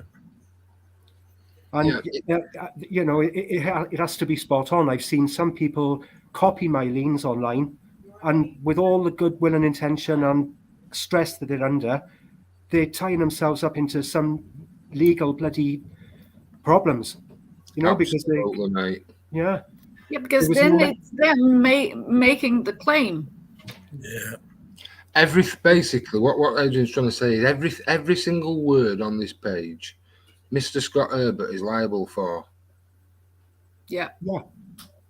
Yeah. Every single fucking word that is there or isn't there. Yeah, and here it says it clearly, no errors and omissions accepted, basically meaning we take full liability for every word. Yeah. Yeah, we're not hiding. When you say errors and omissions accepted, you're basically saying, well, I'm not really liable for anything. Anything that's being written. Yeah. And this is the difference. It was Baron David Ward is the only man I've ever seen do that. Yes. And when he explained why he did that to you and I, Scott, that's when we started using it as well. You know, One you stand fucking by word. every word. You stand by every word you say on that document. You hide from nothing. You're afraid of nothing when you know you're in the right. Errors and omissions accepted, like Scott just said, means like, oh, I'm saying this, but I don't really want responsibility or liability for it. Yeah. You know, everything's a disclaimer today. Nobody takes any responsibility for their actions. It's just bonkers out there. That's my. No, you're quite right, mate. So, so we've now formally noted the claims, and we're formally asking for the obligation to be met from making the claim. And at this point, we're telling him that failure to provide that material evidence binds you into a lasting agreement through acquiescence to the following effect. And then this is where it gets very formal. But again, the wording is exact. I remember a word he used to use with me, David. He used to use the word exactness. I don't know if that's a real word, but I know what he means. Yeah. There's an exactness to the wording, Scott. Yeah, there's an exactness. It's got to be right, and it's repetitive for a reason. Yeah, there can be no ambiguity whatsoever. Every word means what it says. Absolutely. And here, what is nice to see, it's the we are already creating through Boolean grammar the bridge that is going to be on our final stage with a lien. Yeah, so we start noting the claims, then we go and to say that there is now a formal agreement. Yeah. This is where we're formalizing now. So in the past, people believed that they could charge people for and I've heard stories of people changing the meters, for instance, and saving the meters and charging the company this and charging this company that. Well, you can't just charge anybody. We can't charge anybody, just like the government can't charge anybody. So you've got to create that charge, and we create it through the original claim. Yeah, because once somebody makes a claim, there's an obligation to produce material evidence for the claim. So there's already an obligation. So we're now formalizing an agreement here. Yeah, they're formalizing a contract, and this is what Mr. Balchin is agreeing to. Yeah. Definitely, yeah. And each claim carries with it 3 charges, in effect. Oh yeah, let's touch that one. So you've got the charge of misrepresentation, and these are all willful and premeditated. Because we've already I know that you, Adrian, you put the 3 charges, or you put the 2 as well. I used to charge them with the causing alarm and distress after each one, but I just found it was. I'm still achieving the same thing, you know. When people start looking into this and they realise, like I said earlier, that there is no money, then the amounts that we're charging are basically deterrents. Yeah, they're figures of no significance, as we all know. Correct. It's just there is no money. So £15 million, £1, what's the difference? But the £5 million charge that we put on each claim is basically a reflection of the seriousness of what they're doing, and also to act as a deterrent. Then, you know. Mm-hmm. Yeah, well, but it's a legal back charge for the crimes that they've committed. That they don't realise they're committing these crimes, Carla, but they're committing heinous crimes on the people of the world. This is not just one government we're talking about. We're talking. This is a global fucking empire. Oh yeah, we are doing this to each other, and like the people in the council, they're just everyday people, and they're enforcing these rules on you, these company policies, do you know what I mean? They've never been told to go and see Adrian James, go and see Darren Harrington. There is nothing in evidence written by one person to another to say go and make this claim. So they're doing it off their own back. And ignorance is no defense, as we all know. Correct. And it's not really our job to educate people. It's not our obligation to educate people. They should know these things. Yeah. I have withdrawn some liens in the past where people have quit the job. I know of a police officer in Lincoln Police, Lisa Lever.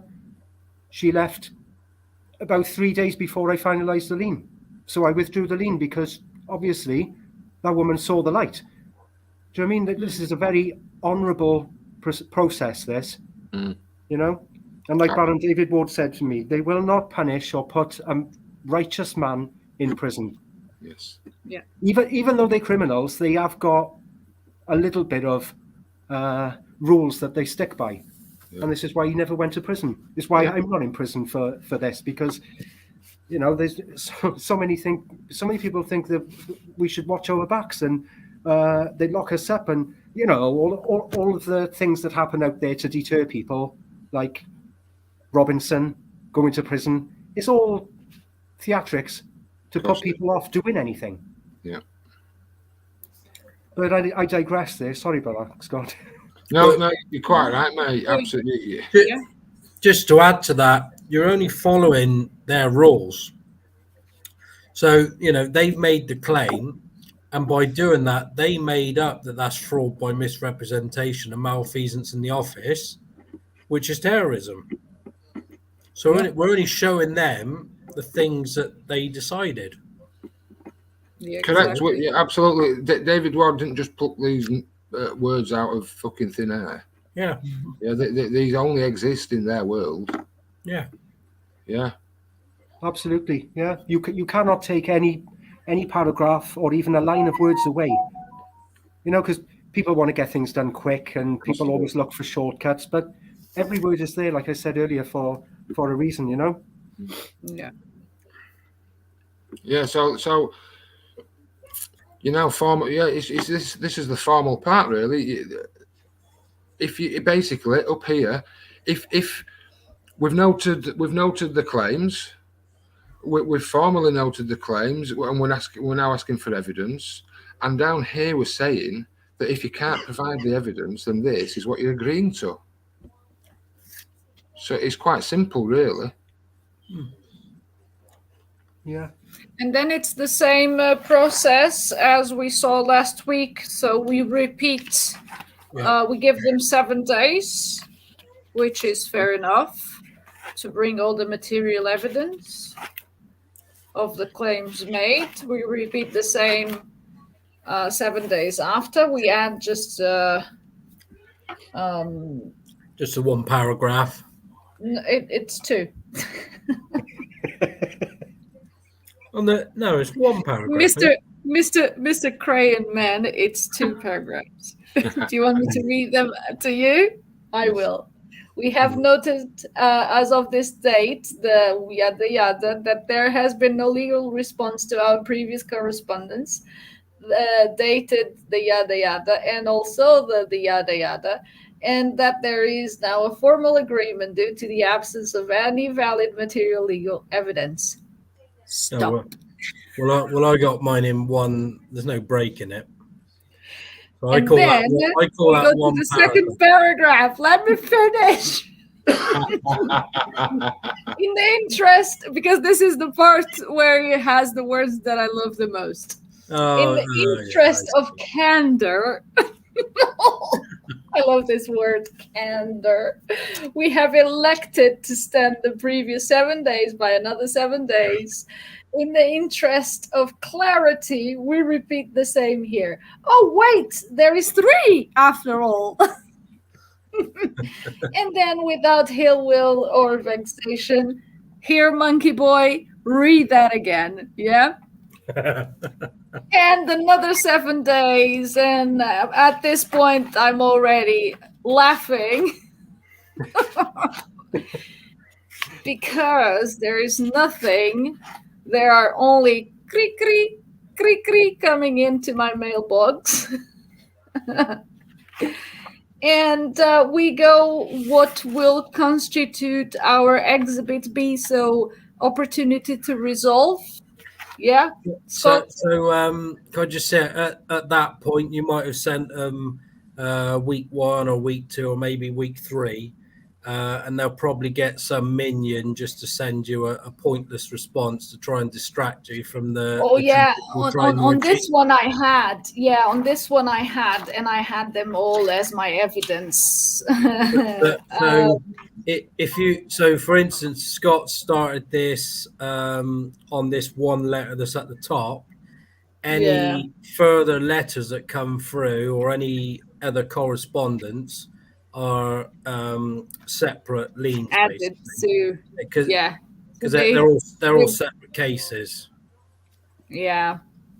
So I had Charlotte telling me, "Hi Carla, my name is Charlotte. I work on the executive complaints team." She says, "Joe has received your letter and has asked me to get in touch with you." Who the fuck is Joe? Yeah. I don't know. And then she goes on to say, attached, you will find a copy of your welcome pack that was issued to you on yada yada, which includes a copy of our terms and conditions agreement. So I'm just about to complete a lien on a guy at DVLA. You know, the claim being you have to buy vehicle tax, and I think I've had 4 extra people get involved in that. You know, Wow. the original claimant hadn't said a word. Yeah, Gosh. it's just hilarious. Yeah. And surprise, surprise, he can't supply any material evidence as to the reason why we should be paying tax on a vehicle. I mean, it should be very easy for them to provide that material evidence, isn't it? Yeah. Yeah. They have so much people working for them. I mean, Well, surely one of the 4 was 5. So that's 4 minions plus the guy and the CEO. So that's 6 people involved, and not one of them can just show me a piece of evidence as to why I should be paying that. So it's not there, is it? No. of course not. Never has been. So we are there on the step 4. Yep. Scott? Yeah. Can I just mention something I think is important, guys, as well? Yeah. Because especially for new people looking at this tonight, they'd be interested to know why certain words are not there. You won't see the word I, you won't see the word you in these documents. Correct. It's always we. Yeah. And there's a reason that we always talk in the we context, and basically that's shown where we sign the document off. So we are the principal legal embodiment, the creation at birth, registered name. We're also the Attorney General, so we're in charge of our own house, basically, full power of attorney. Yeah, you can't give something away that you haven't got, and you have to sign your power of attorney over to a solicitor or a lawyer to be represented. A prostitute? Yeah, prostitute of. Let's Honestly. call the names like they are. Like they are. In this Absolutely. channel, everything is allowed. It's full disclosure. Yeah. So we keep our full power of attorney at all times. That's why we don't enter these courtrooms. And the document is signed off also by Baron or Baroness of the house of whatever your house is called, But there's a complete new discussion about what the word Baron means.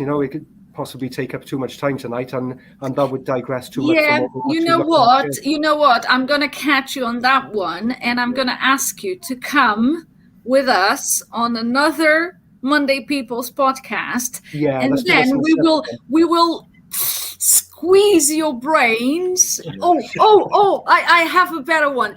I will be the advocate, the devil's advocate. So I'm Okay. going to compile a list all those nagging questions that we have, Yeah. and I'm gonna throw at you guys, and you have to answer them. How about that? Absolutely, yeah. Yeah, definitely. Let's do it. Love that. At least he stays here, and when someone makes the same question, we just have to tell them, go and watch that. At the minute 35.5, you have your answer. So much easier.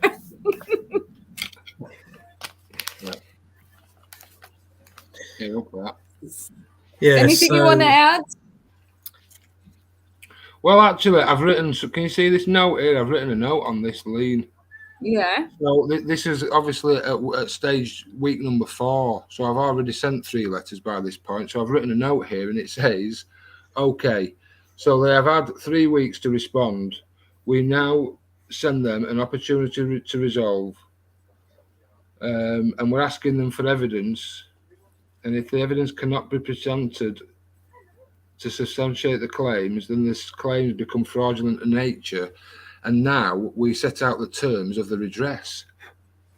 Absolutely, yeah. So that's on the 4th part of this 6-step process, really, isn't it, Scott? Yeah. Yeah. So I don't know if you guys noticed that until step 3, or the third correspondence, they still some of the sticky noses, they put their nose out. But after the 4th, Oh yes, absolute silence. Yeah. completely silent. yeah, you do tend to get a different response after the 4th, and it is usually silence. Yeah. But yeah, I love the efficacy of the whole process. So when we started at week 1, we started with that letter of claim, didn't we? Remember, from the council. The council sent that letter. That's where this whole process began. Yeah, back at week 1, I was sat at home minding my own business. Got a letter through the door, claims from the council. That's where this whole process started. Yeah. So we're now going to formalise this whole process. We've given them an opportunity all the way to provide the evidence. So now they can't provide the evidence of the claim that they made originally. That claim now becomes fraudulent in nature. Mm-hmm. So we're going to set out the terms and conditions. We're going to give him one last opportunity to resolve the matter. Yeah. So yeah, we know the maxim. He who makes the claim. Yeah, we're setting out exactly. So it's important to read the documents and understand the process, the efficacy of the process, because even at this stage there is no lien. This is just a correspondence between you and whoever. Yeah. And also, because the first 3 weeks are the same, apart from the 3 paragraphs, if people just concentrate on that week 1, getting that right, and then come to this over the next couple of weeks, start looking at this, because you know 2 and 3 is already sorted. Yeah, you've got a bit of a breather after you've done the first one for 3 weeks after. Yeah. That's it. Yeah. And it's guys, it doesn't have to be sent out immediately on the 7th day religiously, or it's just some of us have got OCD, some of us were in a bit of an itches. urgency. Yeah, a bit of an urgency to get these legal documents on the record for people to see. That's it. We touched on that last week, about the time frame. Even if it was 6 months between a letter, it's even worse for them because they've had 6 months to present some evidence and they still can't do it. Yeah. So but Well, Absolutely. I think the 7 days it's more of a minimum. Yeah, you Yeah. got a minimum of 7 days. Yeah, People do get really caught up. Oh, I got to get this one. No, I got to have it done by such and such. This is your creation. It's your timeline. You're as the long one as you, as taking long as control. you, the author of these documents, as long as you are documenting the dates that these documents go out, it doesn't matter about the discrepancy of how long there is between them. Yeah. No. It's far more important to get it right, Exactly, mate. and know what you're sending than I got to get this out in 7 days. If you look at this one and think, I'm going to need a couple of weeks to get my head around that, well, then so be it. Oh yeah. Yeah. So I quite like this. Yeah. There is a video on the channel as well. I think it's liens, how to close step 1 to 6, and I have there. I showed how I took that from you, Scott. How we have everything separated by weeks. Yeah. So a little bit of organization, I find that is really helpful. Because you can always go and you have that weeks 1 to 7. You have no, step 1 to 7. You have them separate, so you just need to go and copy that and put in another file where you're going to start the lien. So it's easy when you have this type of again, like Adrian said, you are now the Attorney General, so behave like one. Yeah. That's and we got the Zoom calls Monday and Wednesdays to help people through this. So people look at these and just think, I can't do this. It's too much. But there's people, other admins and myself to help people through it each step of the way. Yeah, absolutely. And this can only grow from here. There are people meeting up all around the country quite often. Groups of people discussing this. So just try and stay in touch with what we do, and hopefully we'll end up in a town near you or something, or maybe you can be the one that sorts out a meeting in the town, and we can come and explain this, or come and learn it yourself, and then go and teach it yourself. Because it's not going to change without us doing something. Absolutely. Yeah, and that becomes easier the more people decide to do something. And listen, the more that happens, mate, over the next few months, years, whatever, the more people will become interested. So I'm not too worried, because it's playing out as it should, as far as I can fucking see, mate. It is. So yeah, get it on the record, guys. Get it on the record. Get it formally on the record. Everybody be looking at the documents coming through their doors tomorrow differently now. But guys, if there's any honor or any integrity at all with any document that comes through the door, it will be signed. There will be where they always tell you the instructions. Look at the instructions on the back and follow one of them.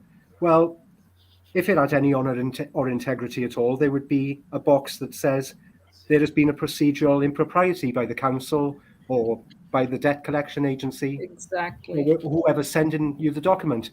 But there's not even that option on there. Mm-hmm. Or very, very rare. The only time I've come across it actually is on the parking ticket case. Yeah.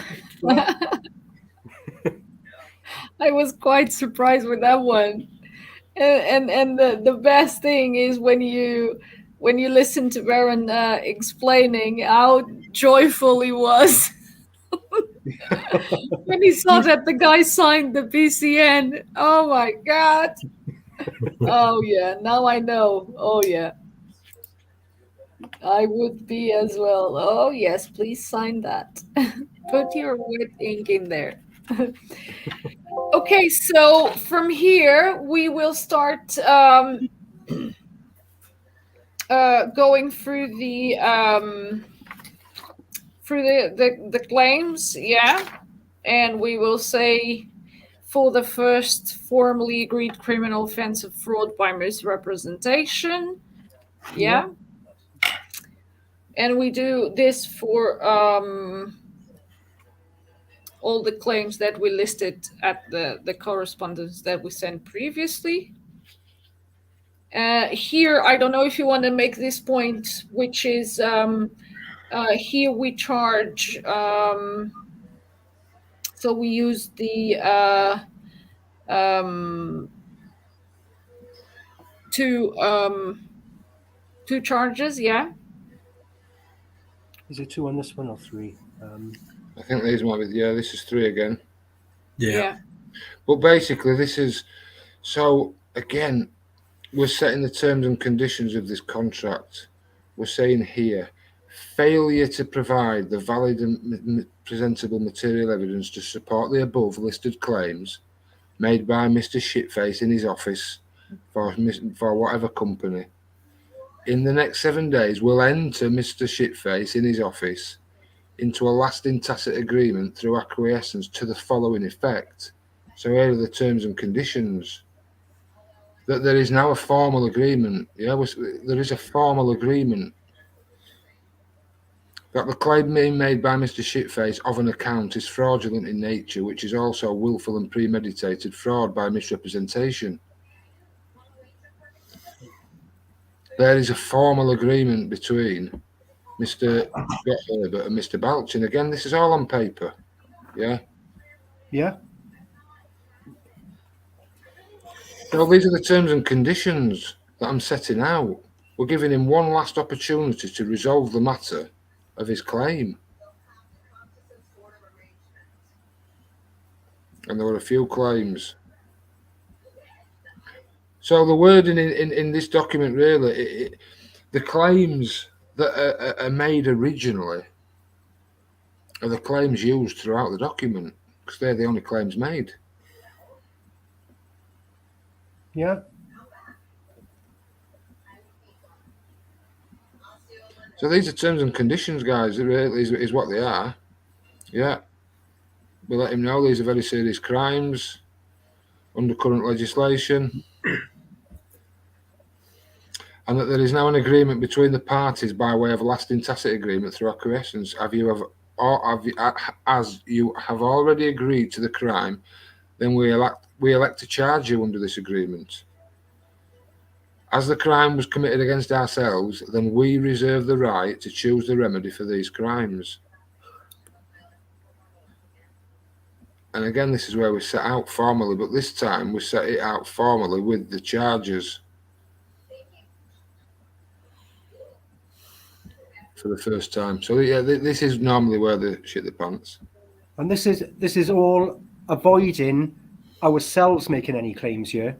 You know, absolutely. We're just identifying the claims they've made, and we're not in any way making a reverse claim that would then make us liable. You know, every single paragraph there, every single charge, you're batting the ball back over to them. Batting the ball. And they've got a court full of balls and they cannot bat them back. All they can do is just watch them land. Yeah. Yeah, charge after charge after charge. So yeah, every time it's just making sure all the claims are all in the same order every time. So after we've laid out the charges, we'll then ask him to make remedy by way of commercial instrument or personal check, which again is a commercial instrument, not money. Obviously, we know he's not going to do that. So if Mr. Balchin elects not to resolve this matter and debt in the next 7 days, then we will issue a further reminder and put you in default and obligation. If they then not elect to resolve this matter, then we will take further legal action by raising a surety on the debt by way of a security, by way of a lien against the estate of Mr. Shitface. It's one's only redress to fucking fraud. Oh, Absolutely. I got one good question for you guys. That question was asked me once. Okay, so we do a lien on them, and so this is security by way of a lien, but shouldn't it be notarized? No. Well, this is where I go. Sorry, somebody else want to speak. I'm taking a I word. know, I'd like to. Yeah, I'd like you to take this one, Adrian. Yeah. Sorry, the dog's just come in and put me right off my thread. Well, what did you ask now? Thank you. I thought you were going to set the dogs to the answer. I did. Annie, sit down. Sit. I did. I went notarized.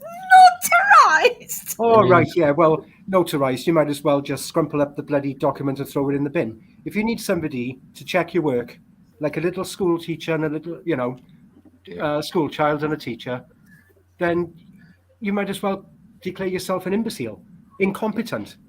You know, you're standing. You've got your crest and seal on that document. You know.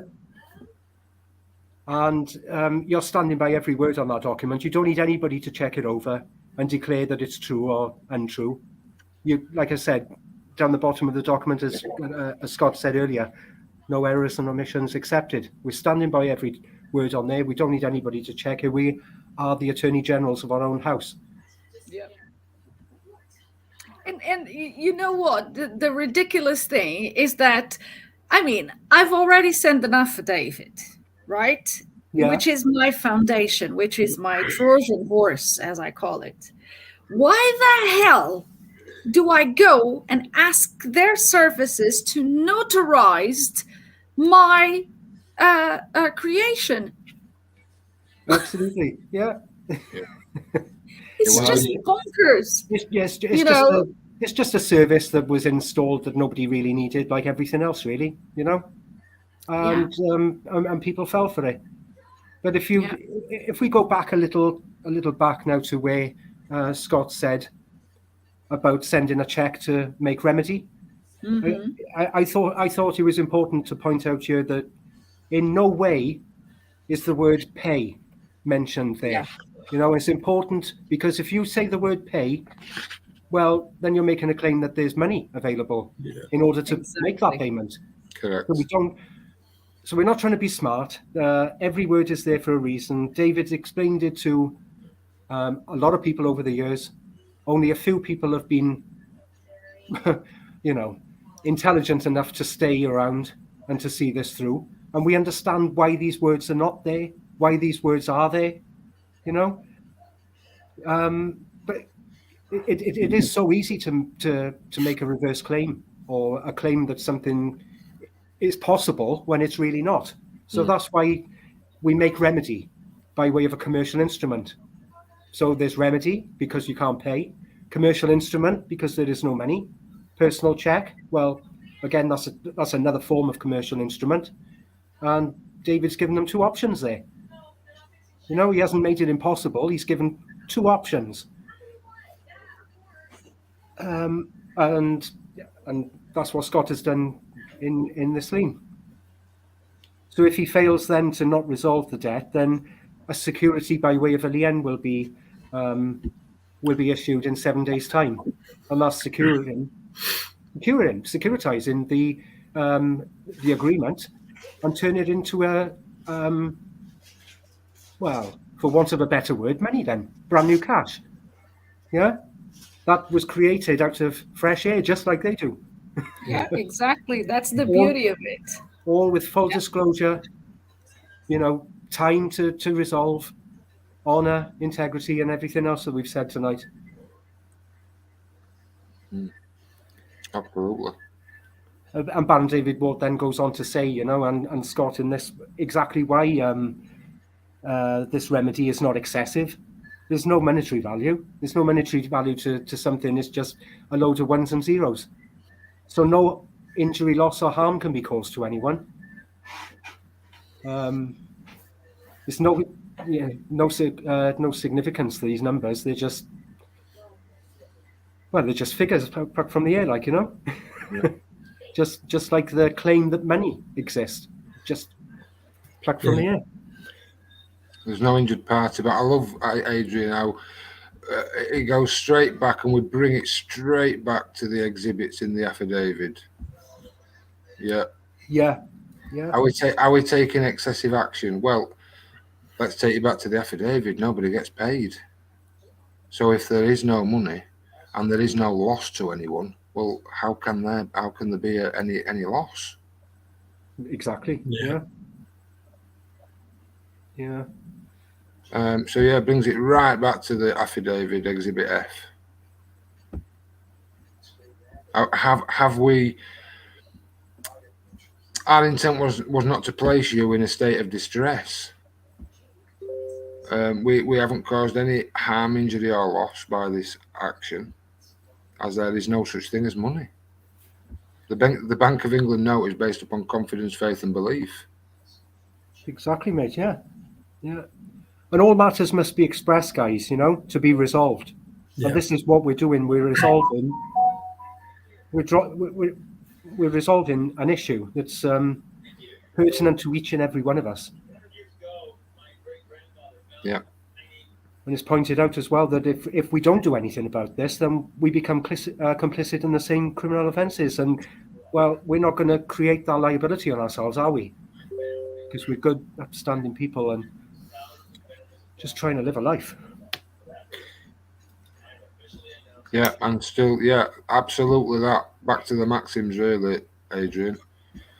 It might have got to be expressed. We're expressing. Yeah, we're being transparent with these documents. There's nothing hidden. No. Yeah. Full disclosure. Complete clarity every step of the way. So it says here, Adrian, we did ask ourselves, are we committing fraud? Our response to this was, is there full disclosure? Yes. Is there an agreement between the parties as a result of that full disclosure? Yes. Is there any injury or harm? No. Then there can be no fraud. Precisely. Yeah. So there you go. There can be no fraud with full disclosure.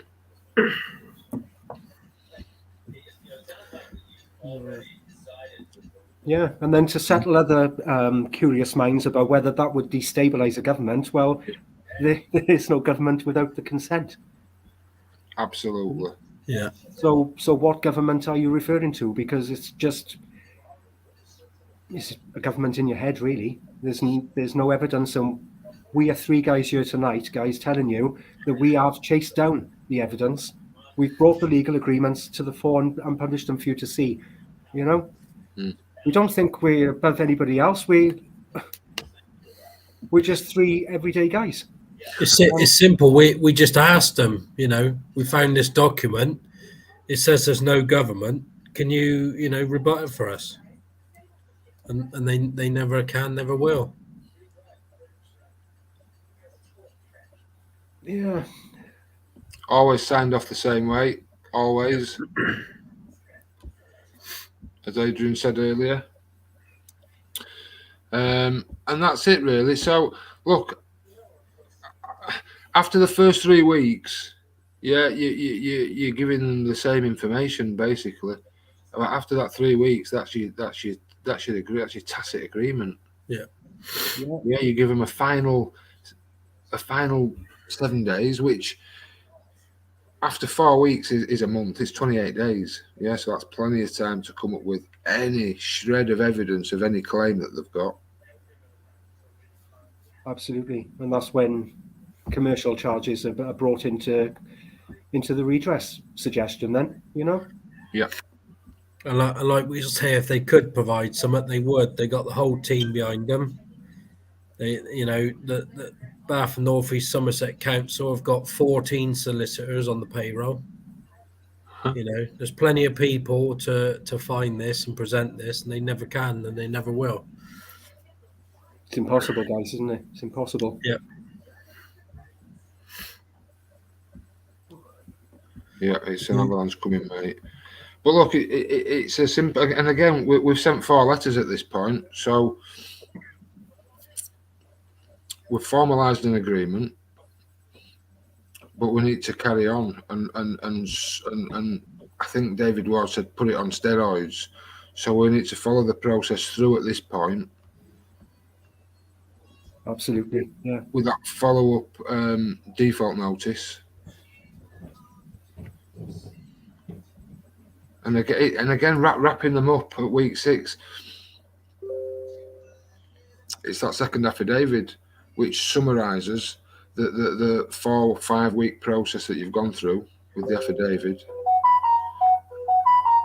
and that is sandwiched between the original affidavit and everything else in between is the litigation of what's happened.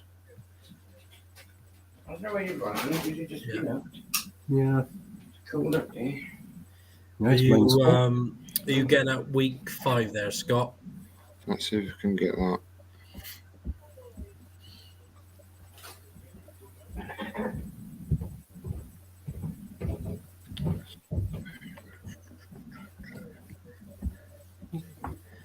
I'm There back, you are. guys. There you are. Hey, Carla. I went to the other side. And let me tell you, it's not pretty. That's another lie. Yeah, we just got through week 4 there, Carla. Yeah. So we are into the notice of default, yeah? Yeah. Yeah. Which is easy. Notice of default is easy. I wrote another note actually. I've wrote a note there and it says this is the only notice we use. Yeah. And only a 1-page explanatory, but be diligent. So this is where you need to be diligent with dates. Really, that's it. But it's a 1-page notice, and yeah, the only notice we use, Adrian. Yeah. Yeah, that's right. That's right. If I could find a way to take that word notice off there, I could, mate. But no, it complies with the process. Yeah. And yeah, like you said, it's the only notice we use because out there, guys, you get a notice of a warrant. It's not a warrant. It's a notice of a warrant. And what they're actually saying is it's a notice of somebody applying for a warrant and the warrant being granted, but the warrant itself for entry or taking control of goods, that wasn't issued at all. It was just a notice. Yeah. Notice of a parking charge. They're just notices. Notices have no legal, what's the word? Standing. Yeah, legal standing. Yeah. Well, I think this one is very self-explanatory because you have non-negotiable.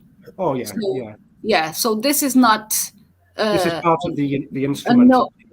This is not a notice for you to come back and say whatever. No. No. By this time, my friend, you already agreed for the weeks behind, and it is what it is. Yeah, this has got to be in there, and this is where you'll see the word notice in any of our documents, basically, isn't it, Scott? Yeah, absolutely. It's almost like it's the honourable thing to do, right? Just to give them notice of what's happened, right?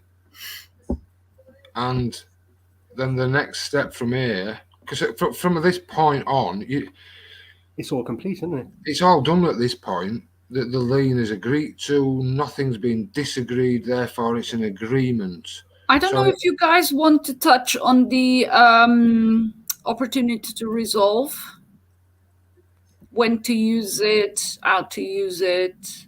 Yeah, because the people will see here that there's no opportunity to resolve involved in the document we've looked at tonight, but there is an opportunity to withdraw when you look inside the affidavit that David done in Exhibit B, and we started advising people to use that to give them a bit more time, really, to learn, and also to see exactly what kind of reaction they get back. We could tell them online, couldn't we, exactly what they'd come back with. Yeah, they'd just be more fraud, and it'll probably be this claim, that claim, and the other. And lo and behold, that's exactly what will come back. 99%. I've used a few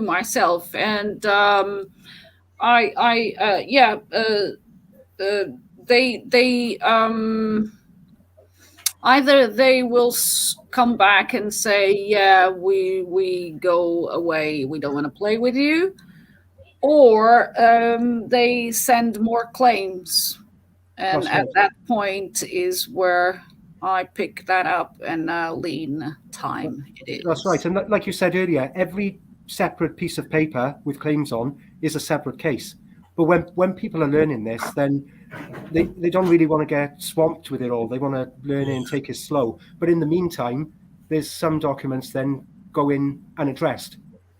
Some fraud, some attempted fraud, go in by. Do you know what I mean? Yeah. So I mean, I got to the stage where everything that come through the door that was fraudulent got dealt with. You know, I wasn't leaving anything. Because I'd be honest with you, before I came to Baron David Ward's group, tried everything, been inside the courtroom, tried to represent myself, tried all sorts. It's just part of the path that I've travelled, like, you know. Yeah. I don't know if you want to touch as well as one claimant per lien, which I think is also a good point to touch there. Yeah, I think it's just important to realise that everybody's responsible for their own actions, their own words. So a separate lien should be done. If you've got two directors of a company, both of them are liable for a document, yeah? Both are liable for every claim in that document. So really, you know, we're not going to pick on anybody. If you see what I mean, if there's two directors of a company, we're not just going to pick one, because that's a bit unfair, really, isn't it? There's two people responsible for this document coming to you. So basically, they both get the same legal action, and they should be done in separate documents because they're two separate people.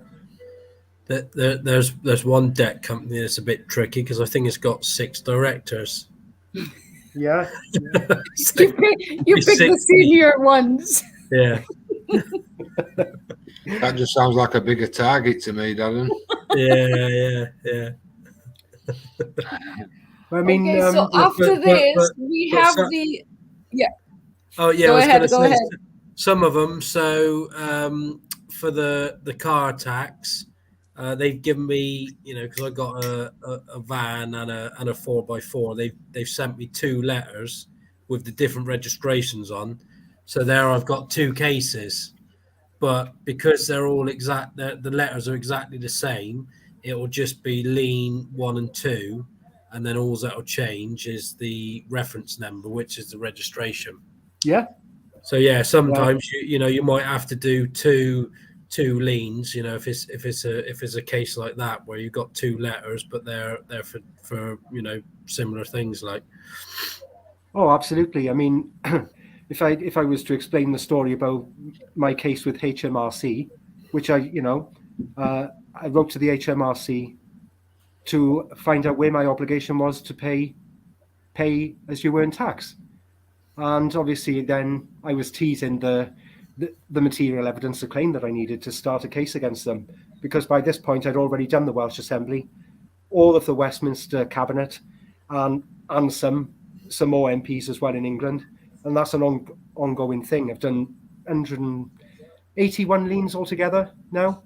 The majority are politicians, but it ranges from court staff as well, you know, court clerks, and one I've got going on a judge. I've lost where I was again now. Yeah, with the HMRC. All right, yeah.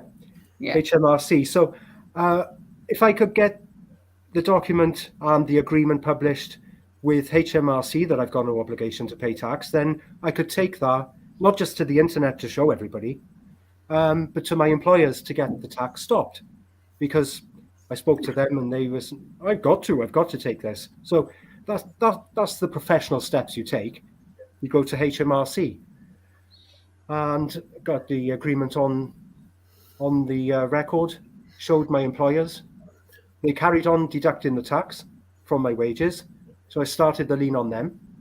And by the time I got to the third one, suddenly it's possible to pay me through the accountant directly. You know, So now I've worked as a store manager for companies over the years, and I do the payroll and I send it off to the payroll department, and that's my involvement out of it. You know, I don't have anything to do with the transfer of the funds to the bank account, and I didn't really know how all that worked. But basically, the accountant then pays me every single penny I earn into my bank account, and there's been no issue since. And that was October 2021. Yeah, well, I had a guy on the books, and I was responsible for taking that tax from him.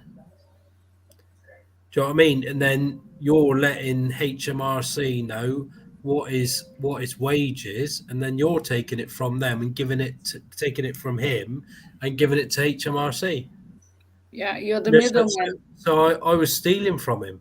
Mhm. Absolutely, that's how they get away with it. Yeah, It's not them stealing it; it's you. Yeah, I stole £600 a month off him because I was too stupid to have a look and see. Why do I have to do this? Where's my obligation to steal off him and give it to them? So yeah, it's taking responsibility, isn't it? Yeah. So we are gonna after this we will have the notification list. Yeah. So once the notice of default is sent out, like Scott said, it's done and dusted now. They've defaulted, but I always give another 7 days. That's just my personal preference. You can wrap it up and send it out, but I always give another 7 days because it's been full of candor and clarity, and extra time to bring forward the evidence up until this point. You might as well give yourself another breather, and because you have to publish a lien for it to be perfected. You can't just create one and keep it in your drawer. It has to be put out there, people to see. Someone needs to be able to object to it or to challenge it in some way, which never happens, as we know fully well. What else could I say on that, Scott? No, I do exactly the same, Adrian. So at week 5 you could wrap it up there, but I like to give another 7 days out of candor and that honour, being clear, having clarity. Yeah, absolutely. And in this step is where we close the lien as well. Yeah. Yeah, absolutely. So this goes in the back of the lien, this notification list, which you would have had to spend perhaps a little bit of time to find out the land registry closest to you, the Attorney General. It's actually on this document here, the Attorney General down the bottom. Mm-hmm. So that's Pet 102 Petty France Street in London. You send it to Equifax. You will notice as well that these companies are starting to block these kind of emails getting to them. Yeah, and they don't do anything that they're supposed to. Like Equifax don't publish these, the media don't publish these, but you're fulfilling your obligation. Yeah, so they have to be published to be perfected. You've sent it to the media. There's evidence of you doing this, and it could be that you've sent it in the post and have got a postage receipt stamp, or that you've sent it by email. Now, people say email's not really the way to go, but I'm sorry, it is. It's cutting down on costs. It's got a point of origin. It's got a destination. There will be a rejection if the email address is defunct. So yeah, I think this is better actually than recorded delivery, where you're having to put your hand in your pocket. And quite often you'll get a minion coming back saying, basically letting you know that the person you sent it to has received it. So you've got evidence that they have received it by the very fact that they've sent you an email, asking you a question or telling you this won't be responded to or this, that, and the other. Yeah. So you've got the material evidence that they have received it. And I went into my my previous emails 2 or 3 days ago, just to see if all the chain of correspondence was still in my sent. Not much in my received. It was very rare. Maybe once or twice I got a little bit of back chat from an MP that thought he would be clever. But there wasn't many. Honestly, 2 or 3 out of the 100, well over 100 of them. And they're all still there, they don't disappear. Yeah. So you've always got, as long as you've got that email address, and once you start litigation with somebody on an email address, Baron David Ward told me that it really ought to stay on that email address as well. Don't jump from email address with different correspondence relating to the same matter. Yeah. It's especially when you're dealing with the MPs ones, where we don't give our postal address, because they say, oh, you're not a constituent of mine, so I can't speak to you. We don't give them that opportunity. We just do it all by email address to email address, and it's the email address that's the material evidence, as I said earlier, and the basis of the redress. It's the fraudulent claim, and so for it's the redress as well. Yeah. And I think it's all with the lien. So if anyone wants to ask any questions to Adrian, Darren, and Scott, please feel free to do so. And yeah, we have 5 minutes for that, guys. I mean, I'd like to think that everybody has published their lien that they've made in one of the groups, Baron David Ward's group that is still up and running, or one of the others that have sprung into life doing exactly what we're doing here tonight, explaining this in greater detail, Yeah. Yeah, I think it was a good one. Probably, I mean, there is so much we can. I know people will still come with, oh, I didn't get it, whatever. I mean, all the documents are. You can find them on the groups. More and more is out there now. I mean, with the website, with the Telegram groups, with the Facebook groups. I mean, how much? And like I normally say to people, if you find that it's hard and you know how to identify the hardness, just learn the process and start to explain it in the easiest way you feel like is comfortable for other people that have the same issues that you have. Yeah, maybe that's your role in all of this, right? Absolutely. It's just three basic things, right? You've got to lose the fear. You've got to find your own power, because it is already there. And you've just got to identify claims. Just be able to pick out claims. Now, how are you going to get this knowledge? We can talk and talk and talk for hours here. But when you read the documents, it will all fall into place and make sense. You see the structure of the documents. Pay attention to the date. See how it went. Yeah. Absolutely. And the three parts of the claim, so the fraud, and then the malfeasance, and then the causing alarm and distress, you just copy and paste that, and you've got another 3 underneath, and you change the claim. It's as simple as that. It does become a copy and paste exercise in the end, guys. Seriously, once you know what you're doing. That's it. Once you've done a couple, you've kind of created your own documents, and you can use them for future liens then. Absolutely. The more you read, the more knowledge you get. The more you do, the more you've got experience of, and you just, I know which lien to open that I've done previously, which will be similar to this one, and I just need to change that word there, that claim there. Yeah. And that's all you're doing, is changing the claims. All of the wording is there for you. And the more you do, the more perfect it will be, because you will be reading your work and you will see like, oh my God, I forgot this, or I add this and I shouldn't, I mean, as long as you know what you've written and it's your words, just stick to it, I love when you say, Adrian, no one agreed with what words are, so just use them. Let the other one prove that you are wrong.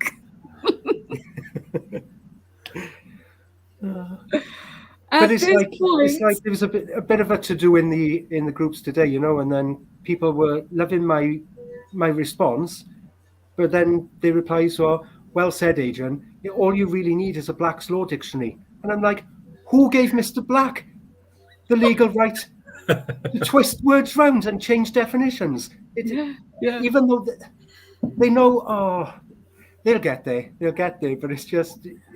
Yeah. Even when they see what's been written is true, they still have parts that are cloudy in their head. Baseball Black's Law Dictionary, Bouvier's Law Dictionary, no authority. Or spelling. Casting spells. But yeah, fantastic. Lovely to be back talking to you guys, honestly. Okay, so we are going to wrap this one out, and I'm going to leave it to you, Adrian. If you want to come back next Monday, I would love to have you here, and it will be for picking your brains. Right, yeah, that's fine. Monday I'll do the podcasts. On Wednesday I'll do the Zooms. That's fine. Yeah. I'm gonna work my long list of questions and those little gems that people throw at us through all the groups and stuff like that, and I will throw them to you guys. Scott and Darren, I think you are. I think this podcast would not exist if you guys are not here with me. So I will not invite you because I want you to be part of this. Yeah. So if you guys don't have nothing to do on Mondays, we'll be here. You can join my pink world. I'll get a wig. Yes, please do. Yes, and Scott, we can paint your lovely face hair in pink. And we can start having I want to have Anthony here as well to pick his brains, and we can start having this is the Divergent, so this is your house, this is for you guys. Anything you think it's useful to leave on the internet, let's do it. Absolutely. Burn this bloody library down, huh? Yeah. Yeah. I already have a support channel. If this one goes to whatever, we already have another one ready and to go. So I love doing this with you guys. I really do. It used to be just me talking to myself and putting some of the talks with. I would love to have made this with Baron David Ward. Mea culpa, because we talked about it. It is what it is. I don't have Baron David Ward. I have the personification him through you guys. So it's coming through you and directly to me, which is all good. So I'm going to say goodbye to this amazing 3 hours. And you guys already know we'll see you on the next Monday. And we are going to, and if you guys have any questions that you want to ask to Adrian, just pop them in the groups and the channels, whatever you feel like you want to do it. And then we will bring them, me, Scott, and Darren will bring them all to Adrian. Lovely to have you guys. A big kiss, and I'll see you next Monday. Great to see you all, guys. Bye. Take care, everyone. Bye.